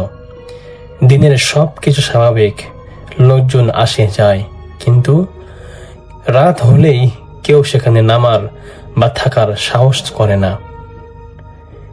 কিন্তু একদিন একজন নতুন মানুষ এলো। তার নাম ছিল নাবিল। একজন মানুষ, সে ছিল ইউটিউবার। ভূতের গল্প নিয়ে সেও ভিডিও বানায়। লোকজন তাকে অনেকবার নিষেধ করেছিল যে, বাবা, তুমি ভুল করেও রাতের বেলা ওই স্টেশনে যেও না। কিন্তু নাবিল এসব ভূত প্রেত কখনোই বিশ্বাস করতো না। সে বলল, সব মিথ্যা, আর এটা আমি আজকে প্রমাণ করে ছাড়ব। সেদিন রাত 11:45 নাবিল তার ফোনের তার ক্যামেরাটা অন করলো বন্ধুরা, এবং অন করার পর সে বলল, মানে লাইভে বলতেছে যে, বন্ধুরা, আমি আজকে এসেছি সেই অভিশপ্ত স্টেশনে। চারপাশে অন্ধকার, শুধু ক্যামেরার আলো। এসব বলতে বলতে যখন ঠিক 12টা বাজতেই আবারও সেই ট্রেনের হুইসেল। নাবিল থেমে গেল। তোমরা কি শুনলে? দূরে অন্ধকার ভেতর থেকে ধীরে ধীরে ট্রেনটা আসতে লাগলো। ক্যামেরায় সব ধরা পড়ল। কোনো আলো নেই, কোনো শব্দ নেই, শুধু এক অদ্ভুত ঠান্ডা। ট্রেন থামলো। একটা দরজাও খুলে গেল। নাবিল সাহস করে ভেতরে ঢুকলো।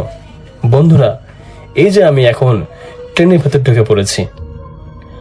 তারপর তার কণ্ঠ কাঁপছিল। ভিতরে ঢুকে সে দেখলো সব সিটে আবারও সেই একই যাত্রীরা বসে আছে। কেউ নড়ছে না, সবাই যেন মূর্তির মতো চুপচাপ করে বসে আছে। হঠাৎ ক্যামেরার স্ক্রিনটা গ্লিচ শুরু হলো। নাবিল বলল, ক্যামেরা ঠিক মতো কাজ করছে না কেন? ঠিক তখনই ক্যামেরার স্ক্রিনে সে দেখতে পেল তার পেছনে কেউ দাঁড়িয়ে আছে। কিন্তু যখন নাবিল তার পেছনে ফিরল, দেখলো সেখানে কেউ নেই। আবারও স্ক্রিনে তাকাতেই এবার পরিষ্কার দেখা গেল একজন না, অনেকগুলো মুখ, সবাই তার পেছনে দাঁড়িয়ে আছে। ভাই, এই ছিল ঘটনা। আশা করছি ভালো লেগেছে। আপনারা অবশ্যই আপনাদের মূল্যবান মন্তব্য জানাবেন। পরের অংশটা আমি পরে বলবো ইনশাল্লাহ। আল্লাহ হাফিজ, দেখা হচ্ছে পরবর্তী কোনো এপিসোডে।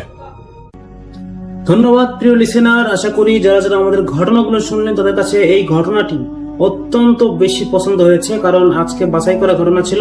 আর বাছাই করা ঘটনাগুলো আপনাদের কাছে কেমন লাগে তা অবশ্যই কমেন্ট করে জানাবেন। আমরা কিন্তু ডক্টর আলিফ ভাইয়া, আফনান ভাইয়া সহ আরো অনেক ভৌতিক যারা আর্টিস্ট আছে তাদের কিন্তু ঘটনা আপনাদের শুনিয়েছি, এবং আপনাদের অডিয়েন্স অনেক ঘটনা পাঠায়, আনকমপ্লিট ছোট ছোট ঘটনা। আসলে সবার মন খুশি রাখার জন্য তাদের ঘটনা পড়তে হয়। আজকে একটা ঘটনা পড়েছি যে ঘটনাটি খুবই ছোট।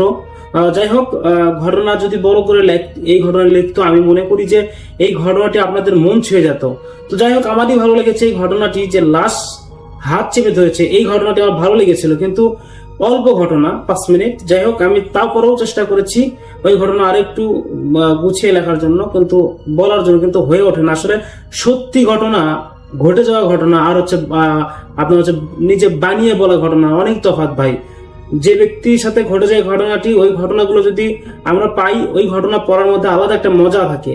যাই হোক, আমি কি বলবো, আপনারা আমাদের সাথে আপনাদের মন গড়া কোনো ঘটনা শেয়ার করবেন না। আপনারা বাস্তব ঘটনা শেয়ার করবেন, যে ঘটনা থেকে মানুষ শিক্ষা গ্রহণ করতে পারবে অথবা আনন্দ নিতে পারবে। অনেকেই আছে যারা যারা এই যে কবিরাজ সংক্রান্ত ঘটনাগুলো শুনতে চান, তো আপনারা আমাদের কমেন্ট করবেন যে কারা কারা কবিরাজের ঘটনা শুনতে চান। অনেকে আছে যে ভাইয়া বলে বা কমেন্ট করে, ভাইয়া শ্মশান ঘাটের ঘটনা শুনতে চাই। হ্যাঁ, শ্মশান ঘাটের ঘটনাও শোনানো হবে। আপনারা জাস্ট কমেন্ট করবেন কে কি ধরনের ঘটনা আমাদের থেকে চাচ্ছেন। তো আপনাদের কমেন্টের উপর ডিপেন্ড করবে যে আগামীকাল কি ঘটনা আসবে। যাই হোক, আমরা এরকম বাছাইকৃত ঘটনা আপনাদের সামনে তুলে ধরি শুধুমাত্র আপনাদের ভালোবাসা পাওয়ার জন্য। আপনারা আমাদেরকে ভালোবাসা দেবেন, এবং কে কোথা থেকে দেখছেন, বাংলাদেশের কোন বিভাগ থেকে, কোন জেলা থেকে, কোন অঞ্চল থেকে ঘটনাগুলো শুনছেন তা অবশ্যই কমেন্ট করে জানিয়ে দেবেন। আপনার পাশাপাশি কোনো মানুষ যদি এই ঘটনা বা এই নিজের এলাকার হয়ে যায় তাহলে তো খুবই ভালো। আর নিজের এলাকার যদি কোনো মানে ভূতপ্রেম ভালোবাসে এমন কোনো মানুষ থাকে তাহলে তাকে এই ঘটনাটি শেয়ার করে দিবেন। তাতে কি হবে, কমিউনিকেশন বাড়বে, আপনাদের মধ্যেও ভালো লাগা কাজ করবে, এবং অনেক ঘটনা খুঁজতে হবে না। আপনাদের যেই ঘটনা ভালো লাগবে ওই ঘটনাটা আপনি আপনার বন্ধুকে শেয়ার করবেন যে ভাই এই ঘটনাটা অনেক সুন্দর, শুনে দেখ। বা আপনার ওই বন্ধুটা আপনাকে বলবে ভাই এই ঘটনাটি খুব সুন্দর, আপনি শুনে দেখেন। সব শোনাশুনির শেষে আপনাদের কাছে একটাই চাওয়া, সেটা হচ্ছে যদি এখনো আমাদের লোকাল ভূত এফএম চ্যানেলটি সাবস্ক্রাইব না করে থাকেন তাহলে এখনই আপনারা এই লোকাল ভূত এফএম চ্যানেলটিকে সাবস্ক্রাইব করবেন। যাই হোক, আজকের মধ্যে এখানে আমি বিদায় নিতে যাচ্ছি। সবাই ভালো থাকবেন, সবাই সুস্থ থাকবেন। কি ঘটনা যাচ্ছেন আগামীকাল তা অবশ্যই কমেন্ট করে জানাবেন। ধন্যবাদ, আসসালামু আলাইকুম।